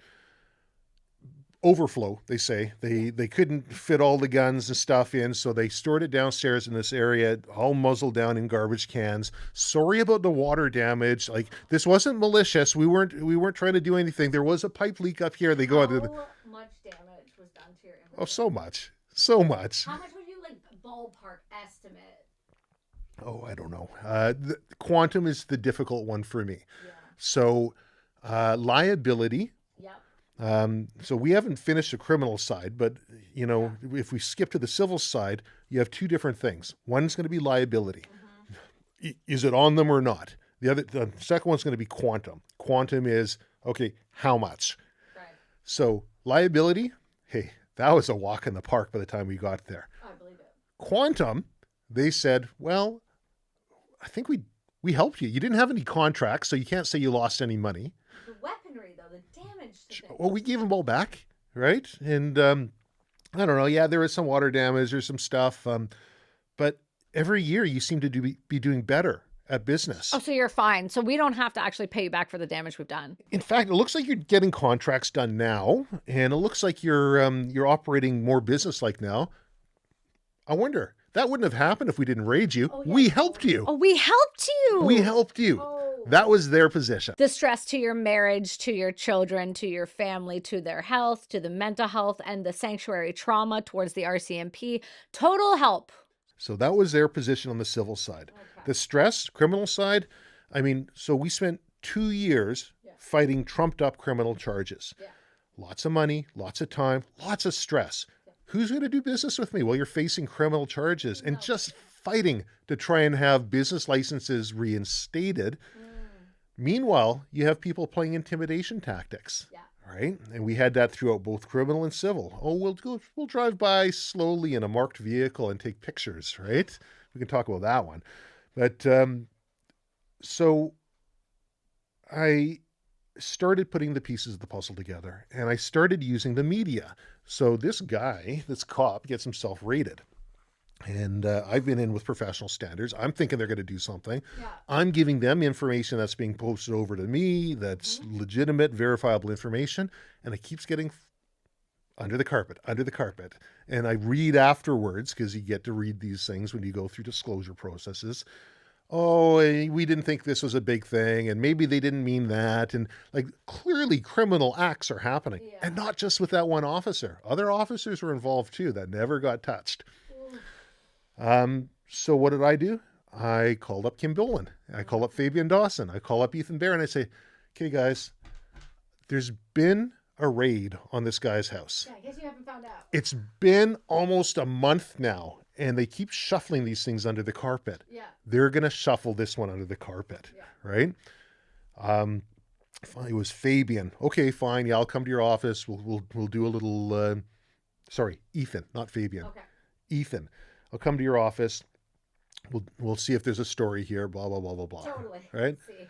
I said, okay. Day comes up. He phones in. Oh, I'm really really sorry. My car won't start. I can't get down there. Like, not a problem. You're 20 minutes away from me. I'll come to you. I'm gonna drive down to your place and pick you up. Right? I'll come. We'll do it at your house. He's like, well, what do you mean? I said, I can come to your place. Like, I could ask him where he lives, or I could just tell him the truth that everyone who's got access to BC Online can do public queries and Yeah. find out properties that they own and all the rest, right? But this all goes part of my file making process. I just try and accumulate as much information as I can, which, by the way, AI, holy crow, if I had AI Oh my back God, your then, life would have been so much easier. oh my God. goodness. Oh yeah. So finally Ethan's like, all right. So I drive down, I pick him up, drive him back here. Yeah. And he's like, okay, yeah, no, this is a story. Oh, thanks. I'm going to have this. This is on a Friday, I think it was, Saturday. I'm going to have this out Sunday morning. Oh wow. And it's going to be Sunday paper. He calls up the police to get their side before it. They said, just hold off on it. We're going to have an announcement on Monday. Okay. I don't think that announcement would have ever happened had they not been contacted by the media. And pressured and pushed into it. And that's it. And so when I look at the media, do I want to go and sue these people? Do I want to go and try and drag them through? Or do I want to give them the opportunity to do right? Correct themselves if they could. Right. And so that's what I looked at. Is there a way that I can make you look good, that you can do right, that helps tell the story, Yeah. that'll help me? Because the hardest thing, I think, for me through the whole process Yeah. was, okay, let's say you're a teacher. Yeah. And you get accused of inappropriate relationships with one of your students. Yeah. Okay. Or let's say your son is at school and there's a teacher who's get accused of something. Do you want to have that teacher for your son? No, that teacher would be killed, but that's different. Well, what if the teacher did nothing wrong? What if it turns out the student made it all up? Do you want to have that teacher for your son? No. Right? There's always that suspicion. Where there's smoke, there's fire. Every time. Right. And so for me, it's all this, well, Travis, he does have a lot of guns, right? And he does know a lot of stuff about these other things. And I don't know. I mean, like, why would the police do this unless there is something there? There's got to be something there. Yeah. So that for me was the hardest one. The song and dance all the time. Me feeling like I had to justify my position. Oh no, but there's this corrupt cop. Oh no, but this guy over here. And trying to put all of these pieces together. And the more, thou doth protest too much, right? The more you try and vindicate yourself, the more it's like if you did nothing wrong, what do you care? Yeah. Why do you care so much? Yeah. Well, because I'm one of those guys who cares, right? Well, and that's it. And that's how we met. I had a similar situation. You reached out to me. You and I didn't know each other. There was another guy that was a mutual friend that we knew who did some work down in California. And I had been on his show. He had known of you. We got in contact. And lo and behold, you're not far from me. And that's how you and I got in, because you could kind of see what was happening on my side of things with Jocko and with that whole community. And I love that you discuss something that most people don't, which is when something goes really wrong. I'm not talking about a car accident or a failed payment on something. I'm talking about when real things go really wrong, you're going to find out incredibly quick who's on your side, who stands with you, who is willing to hear both sides of the conversation. And when you look at things like this, when it's supposed to be either leadership or police or these people that feel untouchable, if you will, because that's on some level, they do feel untouchable, or they wouldn't even take the risk or the shot to do what they're doing. That's what's scary to me. The idea that people think they can get away with stuff. And you can, but it always comes out. And that's the hard part where you talk about always having to justify yourself. At a certain point, if you just know who you are, and that takes time to get to, you just have to decide like whether I want to keep wasting my energy on this and kind of pushing. And I can understand why you haven't discussed it publicly very much, because it's an uncomfortable thing to go back. But when you look at all of these things going back, how does that, I mean, number one, I don't know how you trust the police ever again. Personally, I don't know if it's that black and white version of me, but I don't I don't know that I could. It's no different than I don't trust the VA as far as I could throw them, right? Once you start doing certain things, it's that sanctuary trauma around the system and around the thing. But how do you recalibrate that moral compass? Because you know what's right and wrong, but now you're very consciously aware, been in the system of what's right and wrong, and you know that it's not always the truth. Right. So there's a lot of questions in there. Yeah. And, you know, when you and I first met, you had something going on. Yeah. And A lot of people still ask me about it. I have no problem talking about it. It doesn't bother me at all anymore. yeah, there's people like originally when you said, "Hey, do you want to do a podcast?" I'm like, I don't know. Like I have a very difficult time talking about this. It's valid though. And I want, if I'm going to talk about it, I want there to be some positive outcome out of it. Of course. There's a book by Viktor Frankl that I read that helped me a lot. And Viktor Frankl is a father of modern logotherapy. He has his whole life torn apart in the concentration camps, wife killed, family killed, all the rest. And he took a very analytical approach. And he says, this is hard for me to talk about, but I think it's important that I do. Right. Because through my talking about it, it's going to bring value to someone else. How do you find meaning in suffering? And like, don't get me wrong, there's a lot of suffering. It's hard on a relationship. It's hard on families. It's hard on business. It's hard on friends. And I don't have some friends anymore who had borrowed money from me and decided this is a good reason why they shouldn't pay it back, or who would take some sort of giddy pride in someone getting knocked down. Yeah, a peg watching or two, your right? watching you and your family have to go through this suffering that apparently you deserved. Sure. Yeah. So for me, not that my situation is anywhere near what Viktor Frankl had to go through, nor am I nearly as eloquent or intelligent as that fellow. But the reason I haven't talked about this for such a long time is I don't know how to. And I want, if I'm going to talk about it, not just to be me complaining and reliving all the negative stuff. And there is a lot of negative stuff, which we're glossing over, but, so that somebody else can look at this and say, okay, maybe there is some value in suffering. And when you and I first met, I think one of the gifts, so to say, of trauma, one of the gifts of having something difficult happen is that it makes you more attuned to somebody else and what their story is. And you got to be careful. Like, not everyone's going to be coming from the same position. Like, not everyone who's charged is going to be innocent and going through a fight, right? And, but I definitely sensed something in you right away. I could see your activation level through the roof because I've been there and I feel it. And I was just like, hold on. Do you want to go down this road? Yeah. Do you want to talk about this? Because you don't have to, and it doesn't matter to me. Yeah. So I think there is a gift to trauma. I think there is. Absolutely there is. Absolutely. And in every trauma, whether it's how you choose to perceive it. That was Viktor Frankl's famous quote. The one thing you can't take from me, because he had everything taken from him, is the way I choose to respond to what you do to me. The last of life's great freedoms is one's ability to choose their own attitude in any given circumstance. Exactly. And that's it. I can choose to be happy. I can choose to be sad. I can choose to be upset or mad. And when I start feeling, because there's a lot of anger, there's still a lot of anger, when I start coming in, am I choosing this? Like when you and I were first supposed to record, you were sick and said, I don't think you want to catch this. Yeah, it was, God, 2 weeks. My son's still got a wicked cough. Right. But my mental prep and work up to it, it puts me in such a negative place. And it's not your fault. And it's an important process, I think, that I should go through. But it's, I think with your help in telling this story, we might be able to encourage other people who've gone through something negative maybe rather than compartmentalizing it Yeah. and just like zip it, lock it, put it in your pocket, that's done. I find all I got to do, all of my emotional problems, I just put them in a tight little ball, crumple them up, and shove them real far down. Right on top of the shelf where you don't ever see it again. Yeah.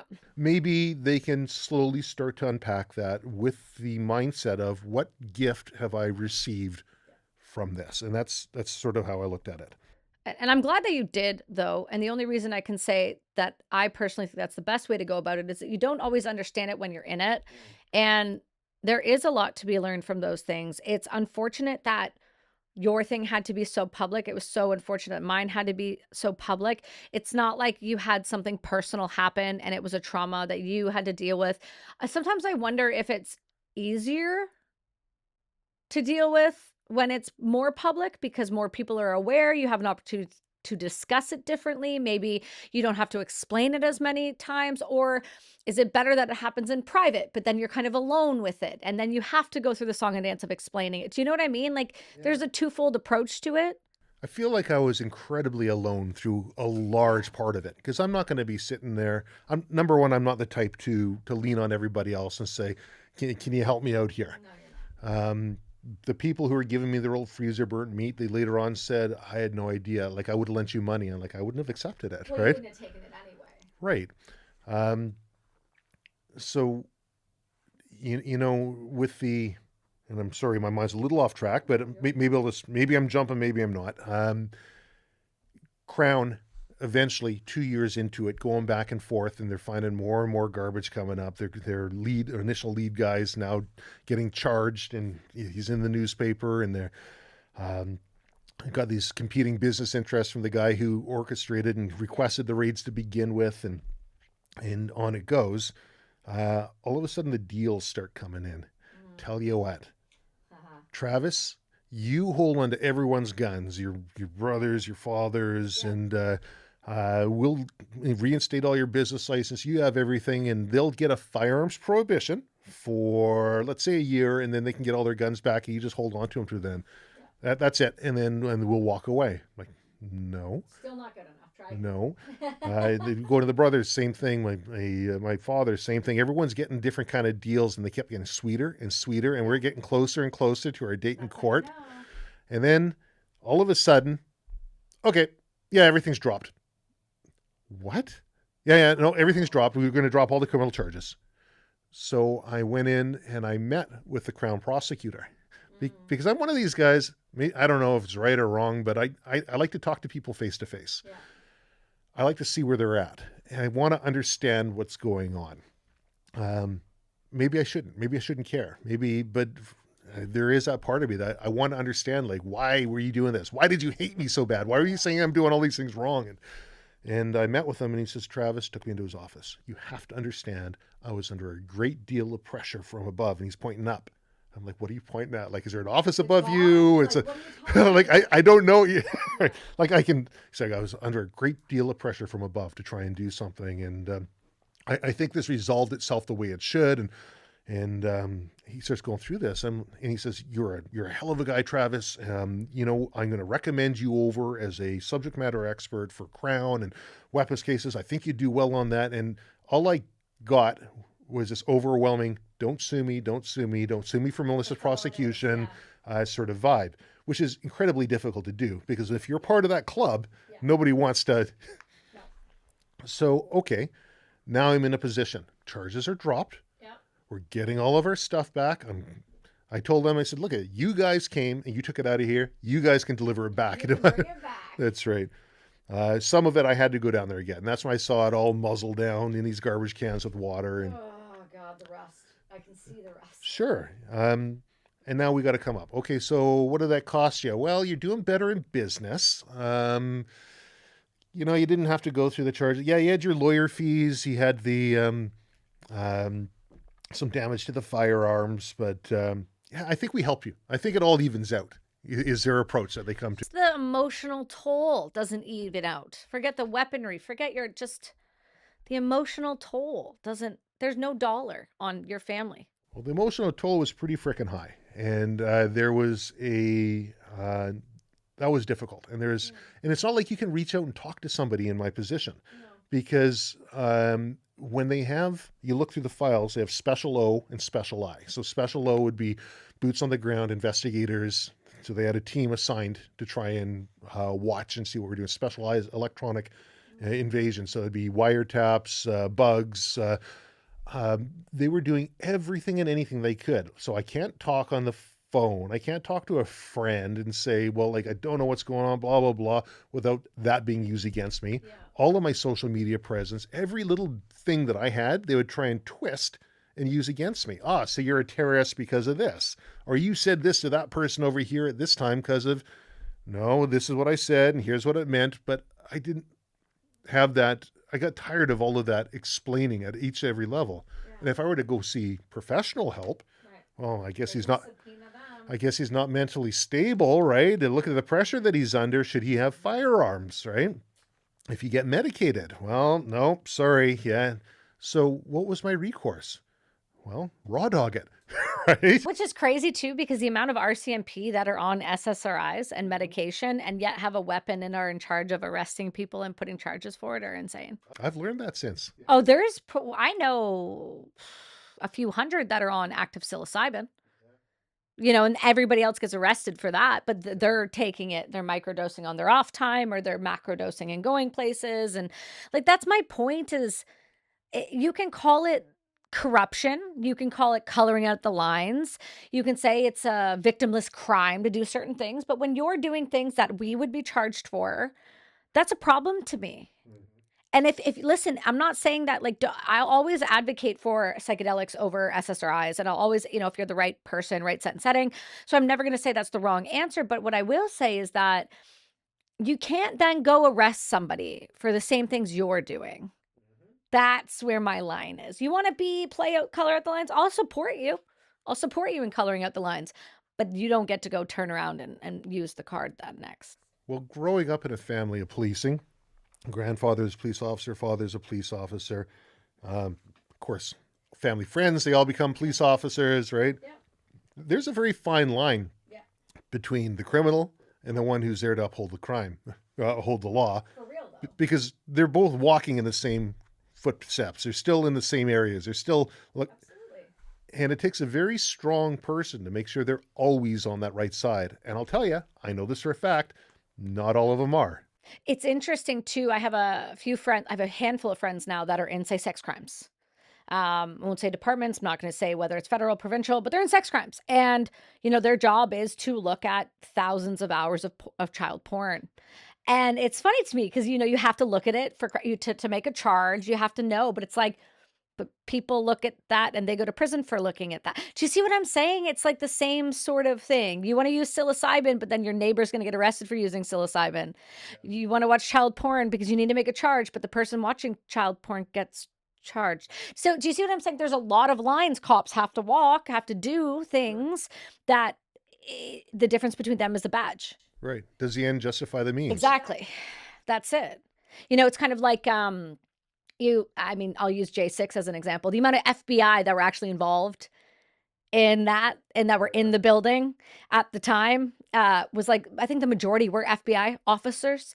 So this happens with terror plots all the time, right? That you say, well, oh, this kid was going to blow this thing up. And then it's like you find out like 6 CIA officers were actually started the chats, recruited the kid, and then convinced him to do it. But then he still pulled the pin. So he's still the guy that did it. But it's like there's an emotional manipulation. Psychology plays a big part in a lot of these things. And so it's not a shock to me that this happened to you. And I think you guys were just easy targets. What the difference is between you and other people is your family had such aggressive morals that no one was going to cave to it. I think, and I'm told that a lot by people. Crown prosecutor says, Travis, I really respect you. Yeah. I really respect what you've done here, blah, blah, blah, blah, blah. I want to refer you over to other people and all the rest. I'm like, this is ridiculous. At the end, on the civil side, they have Crown Counsel. Yeah. Crown Counsel says, when that all wrapped up, and this is a big fast forward, but it's, I want to shake your hand, Travis. I've never met somebody with your level of brinkmanship. Okay. And I said, what do you mean brinkmanship? Like at the time, that's the first time I heard the word. I know what he means. I said, what do you mean brinkmanship? You pushed me over the brink. Yeah. I had nowhere else to go. And that's what I tell people. And they say, like, my marriage would have never been able to withstand that. Or I don't know how you didn't like just pack up and do something else or whatever. And I said, well, because I didn't have a choice. I was already pushed into it. I don't see any other options. If the boat is sinking, what are your options? You don't just sit in there and let it sink. You bail faster. You get out and swim. See, You fix it. You repair it, right? I love that version of you, but I got to be honest with you, man. People have killed themselves for less. Like, that's a reality. Like, I think I want people to understand that when these types of things happen, because that was going to be my question is like, you know, looking at obviously how you handled it is so different than maybe somebody else. But realistically, this could have broken not just a family, but somebody. And this happened, this is a different situation, but the pressures were the same, like losing their jobs. So a lot of people lost their jobs in the military due to the vax, and people killed themselves over it because they lost everything they knew, everyone they knew. No one would support them and love them anymore, talk to them because they wouldn't cave. And they ended their lives because of somebody else telling them something. And now these people are being reinstated and being back paid. But it's like, you have to go through the hard thing and come out the other side. It will either make you or break you. And it breaks a lot of people. So for Crown to say, you're this big, it's like, you're just lucky I'm still here. Yeah. That's the truth. And if I was as big and dangerous of a person that you've tried to make me out to be, you're lucky you're still Yeah, here. I was gonna say you're lucky yours and your entire family are still alive. Because say somebody had something like happen to you and they were actually connected to a cartel or to somebody serious. Do you not think that every single person involved would have been killed? Because that's the reality. It's not like I didn't have file folders and know where But everyone. that's my point, right? If you were really the bad guy they made you and your family out to be, nobody would have survived that except for your family. That's like Capone level shit, dude. I'd be lying if I said those thoughts never crossed my mind. Yeah, of course, man. But people have thoughts. Dude, I have those thoughts when teachers are mean to my kid. I can't even imagine what your thoughts are when this but that's why I think it's so important to talk to you about this. I told you this from the start. Like whenever you were ready, I wanted to talk about it. And and you're always welcome we can have more and more and more conversations and pull it apart and talk about the human side of the story and talk about the, go into like maybe more of the political side, go into the legislative side and like, how does a family, if they're targeted, because how does anybody know how to combat something like this unless it happens to them? Well, they either listen to the podcast like this and they glean what they can out of it. I've had a lot of people phone me up or email me or contact me and they've looking for a savior and looking for help. And for a long time, I was right there and ready and giving them advice and how can I help you? Because that's where I found my meaning.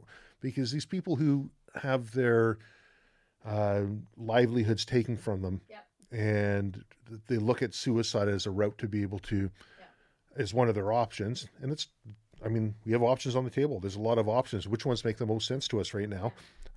Maybe they didn't have the right mission mindset. Maybe if their mission was different, and I made it my mission to see this through. I made it my mission to have a level of accountability for the media, for the individuals who are involved in here.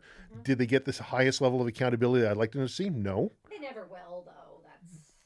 No. I mean, the police officer ended up getting charged and convicted of very lesser stuff. Basically, he lost his job. Yeah, he's probably still got to keep his pension too. I'm not sure. I'm told that the firearms officer got an early retirement. He didn't get to be chief firearms officer, and but I mean, you're dealing with a bureaucratic civil service. Yeah. You think that well wasn't poisoned, and me dealing with anybody else in that time and since has always been like, that guy, that Travis, he fights back hard, and maybe we'll just drag our feet. And I'm sure there must have been something like our buddy, the firearms officer, like he couldn't have been that bad. It never goes away. And that's the hard part I don't think people understand is you may have got the justice you felt at the time, or you got some form of closure. You weren't charged. Your family was able to, your business is still very successful. If anything, I'd say it's hyper successful. You're known internationally as one of the best, I don't want to call you a gun dealer because that makes you sound so bad. You're a gun dude. Outdoors guy. You're an outdoorsy guy. But do you know what I'm saying? Like, you've been able to come out of this in a way that it would, like I said, it would break most people. But whether you like it or not, it's no different. I only equate it to mine because this is how I know you. You're still going to be that person. I still get asked about it all the time. You're still always going to have it in the back of people's minds when you walk in the room. Did you actually have something to do with it? Did you actually, I mean, it's not even like they said you trafficked guns and they killed people. Did you really misstore that weapon? Like, I mean, for God's sakes. Do you remember, I mean, do you know, I know you do, but you know how many friends of mine, the houses I go down to Texas, I go other places, and there's just like I'm going to Drinking Bros next week, and Dan keeps a fully loaded C7 with a round in the chamber sitting beside the studio. He's got a personal handgun on his waist. The guys all have guns in the building. It's like, they're not misstored. They're ready for use. They're what they're for. Mutual friend of ours. I'm hunting with them. Wish you were there, but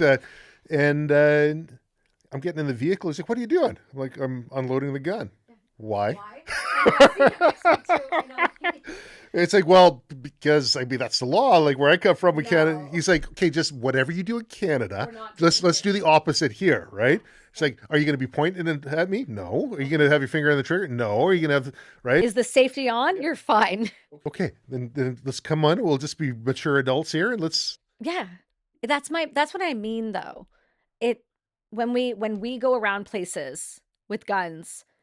When you understand guns, there's already an inherent respect. But the Canadian government believes that Canadians don't know. They think that if you have a gun in your hand, you're automatically going to point the barrel at yourself and somehow shoot you and 6 kids in the room. Like, there is no trust in the way we do things. And you can tell that by the regulations they put on people like you and the constant removal of gun rights and types of guns. Well, I'll tell you this much. People in competing business space, there's a lot of people who stood up and were like, this is fantastic. Now you're going to be out of business. I'm going to be in business. Right. And they would tell all their friends, don't do business with this guy. Have you seen this newspaper article? And it happens to this day, people bringing it up to try and bring me down. Yeah. They'll selectively look at things that happened in the past. Oh, this original news article, look at how bad government, like they'll send anonymous emails through guerrilla mail. They'll send authored emails. Like, don't give them that contract here. Don't put her on the show. Don't you put her on the show because that Navy SEAL doesn't like her. Yes. Don't you do it. Yeah. And then the other Navy SEAL that knows you, that's had you on the show, won't stand up for you. You're like, oh, your morals suck, dude.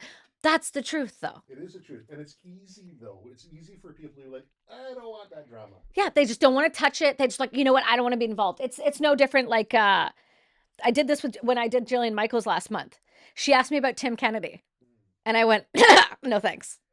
I'm not going to touch that, dude. She goes, why? Like, she just... not in the industry. She just goes, why? And I went, next question, please. Well, that's it, right? It's not my business. You can just give it a hard Google. The same people, listen, it's your choice to make a perception about you as it is to make a perception about me, and it's to someone else. I'm not going to sit there and try to drag somebody else down when they do it to themselves. Just like this cop. You don't have to name him and drag him down. Time will tell who these people are, and there's no point in wasting more of what has already been stolen from you, which is forget money. I believe money is not real. I'm in that perspective. This is my new mentality. Okay, let's hear it. I don't believe money is real. Okay. I know it's crazy. People are going to be like, Kelsi, money is very real. And okay, I hear you, but I spent multiple decades of my life literally losing sleep every waking minute over like spending $1 or spending this or whatever. And then COVID gave me this mentality. I was like, oh, money is not real. Money is not real. Okay, cool. And I just stopped caring about it and it sorted itself out. And it's no different than anything else. And I think when you constantly sit there and try to prove something over time, it just kind of comes out, filters its way out, and the truth will always rise to the top, whether people listen to it or not. And it doesn't matter, but it's not they took so much money from you and they took your businesses from you. But the thing that matters in my opinion, because now you're on the other end of it and you're always going to be hyper successful because of who you are, but They took your time, they took your peace, and they took your family's safety. That to me is the stuff you'll never be able to replace and take back. So what's the point of wasting more, taking more time from you, more mental strength, more of this from you? I think that's why I was so adamant about talking about it with you, because you have embodied what it means to learn rather than just say you've learned. You do it through action every day. And that is the difference between actual learned integrated trauma versus trauma that happens and then you allow it to become your identity. Yeah, and I can see where the difficult part is, because it's not like I'm not feeling activated here talking about it. It's not like I didn't train up an AI model on your podcast so that I can prepare myself for the type of questions you might be asking, because I have a difficult time talking about it. And it's not like I'm going to be in a I'm putting everything in the opposite here. I will be in a negative headspace. And when I have to talk about this, it's extremely draining. I still sleep with earplugs every single night because I'm still hyper attuned to every little sound that happens. I can still hear things with earplugs in. I still have a hard time sleeping. I still have in the back of my head, there's always that question, like, Shoe gonna drop again? Or did I store something right? Did I file this right? Who did I piss off? well, the problem is when you've done nothing wrong to begin with, there is no check or balance for you to say, did I do it right? It's okay. How am I protecting myself as I move through? The podcast is actually a surprisingly good layer of protection, because those people who would wish you ill intent, who know that you have a platform, who can expose them, because that's where the media really helped me. The media helped expose these different layers. And then how do I talk about this in a positive way? I started the podcast so I can have stories with other people. And quite often, these other people, they touch on different things that have affected me, but I don't have to tell it as if it's my story. I can now talk about it with that story from that individual, and I can tell my story through other people. And it's something that I've done, and I've found, I guess, maybe some comfort in that, in rather than me standing up and just being the one, here I am saying, and because if you're the one at the top, you're like Charlie Kirk, right? It's pretty easy to silence the one at the top. But if I'm able to help bring everybody else up and tell the story and get that information out, well, it gets a little more, It's a little safer for me, and there's checks and levels to all of this. And that's what's important, is being able to say it in a way that is just uncomfortable enough. Do you know what I mean? Like, it's just uncomfortable enough. And I think that you've done a really good job. I mean, I knew you were going to be fine, but I think you did a really good job of balancing out the negative of how this could be if you chose to go the other way with it. Like, if you chose to go scorched earth with it. Like, that's my problem, is I burn things to the ground. I really don't think about them long term. And that's where I feel like I've learned a lot from you, is like, there's a way to kind of put yourself at an arm's length from things and see what can you learn from it? How can you move with it? And how can you utilize it to be better into what is either your business, your family, how you communicate, your show. But I think that's the difference, is so many people hold on to their traumas, to the things that happened to them, not for them. And that mentality becomes that it happened to me, not for me. And I think everything, even the most horrific, happens for you if you're able to see it that way. Yeah, trust me, a byproduct of ADHD is lack of thinking of consequences. And I've lived the majority of my life of right here, right now, in the moment. And, someone says something wrong, they get smacked right now. Now they're not saying it wrong anymore. The consequence of that, now I've got enemies, and then it's not a good way to live a life. I'm not setting a good example. So I've had to become extremely disciplined in my approach. And sometimes that goes too far. And you become feeling robotic. And I can tell you that probably when this is all wrapped up, so that was 2 years criminal. We have 6 years civil. We've got people going by. We caught them. I set up cameras on my house. We caught officer going by, taking pictures, trying to intimidate my wife. Police station saying, no one was out there. It's totally. Here's right? a photo of them taking photos of us. Get them deeper. And then finally it's like, I know I know the person who installed all the radios for the car. I know they're GPS enabled. I know you can track them. Here's the car. Maybe you can track it. And here's the video. Whoops. Okay. There was or in trying to intimidate my business partners or people I do work with. The civil side is another big story into itself. I don't want to hit and belabor it, but why don't I fast forward near to the end, to the last week? Last week of the civil, hardest thing for me, quantum. So Crown Counsel comes back and says, well, just tell us how much you want. I'm like, okay, well, I want this. And I come up with this big number. And for people who are only listening, I just held my hand over my head. I want this. But I tell you what, if you want to give me a formal apology, I'll take it. You put that on there. Now you can pay less. Yeah. Right. And they came back. It was really odd because Crown basically said to my lawyer, just throw numbers out there. You just give me numbers. He's like, what do you mean give me numbers? You give me a number, we'll go back and forth and we'll figure something out. And so I said, no, this, right? So anyways, it was the night before the trial. It comes up and I said, well, give me this. If you're not giving me the apology, give me this number. Yeah. They said, well, can't authorize that. Yeah. That would have to go up to the top. I said, well, give Robert Paulson a phone call. That's right. I'm sure he's got a pager. I'm sure he's got a cell phone. Wake him up if you don't want to go in there, right? Yeah. And anyways, I left him with that. And my lawyers, and now I'd had a lawyer, I hired a couple more, and the analysts, because you got to put all the books together and prove to a judge why quantum should be where it's at when the records say you're doing better every year. And we're driving in to my wife's driving me into the law courts in Vancouver. I've got this one super thick binder, one of many that I'm supposed to bring in, but that was for day one. Yeah. Super thick binder, and I forgot it at home. And there's your ADHD, right? There it is. And the traffic is horrendous. And my wife says, okay, well, I'll turn around. We're going to be late to court, but I'll turn around and grab it. I said, no, let's just drive in. I'm not going to need it. He said, what do you mean you're not going to need it? I don't need that book, right? Yeah. And anyways, I walk in.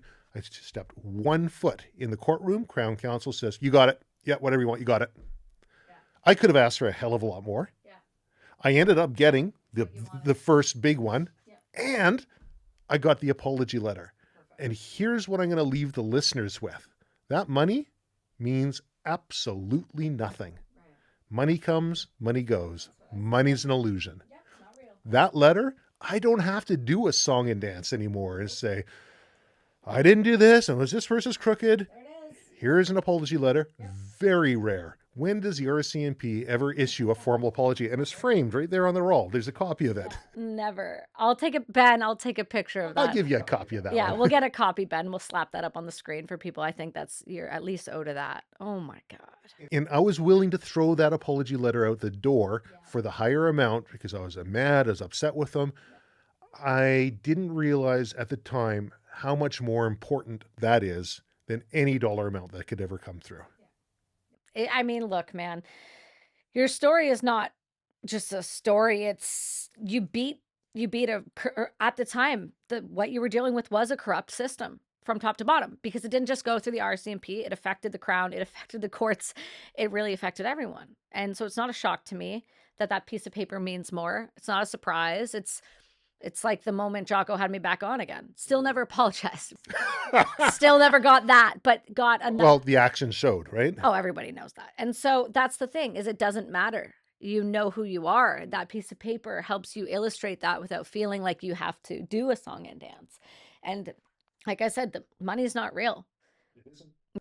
My wife and kids ended up making me a t-shirt at the end that said, I fought the law and I won, bitches. That's right. But they forgot the comma. So it said, I fought the law and I won, bitches. Perfect. So you won, bitches too. Perfect. Well, I mean, look, man, there's nothing else better than being able to be vindicated in these situations, but it's just nice to see you come back.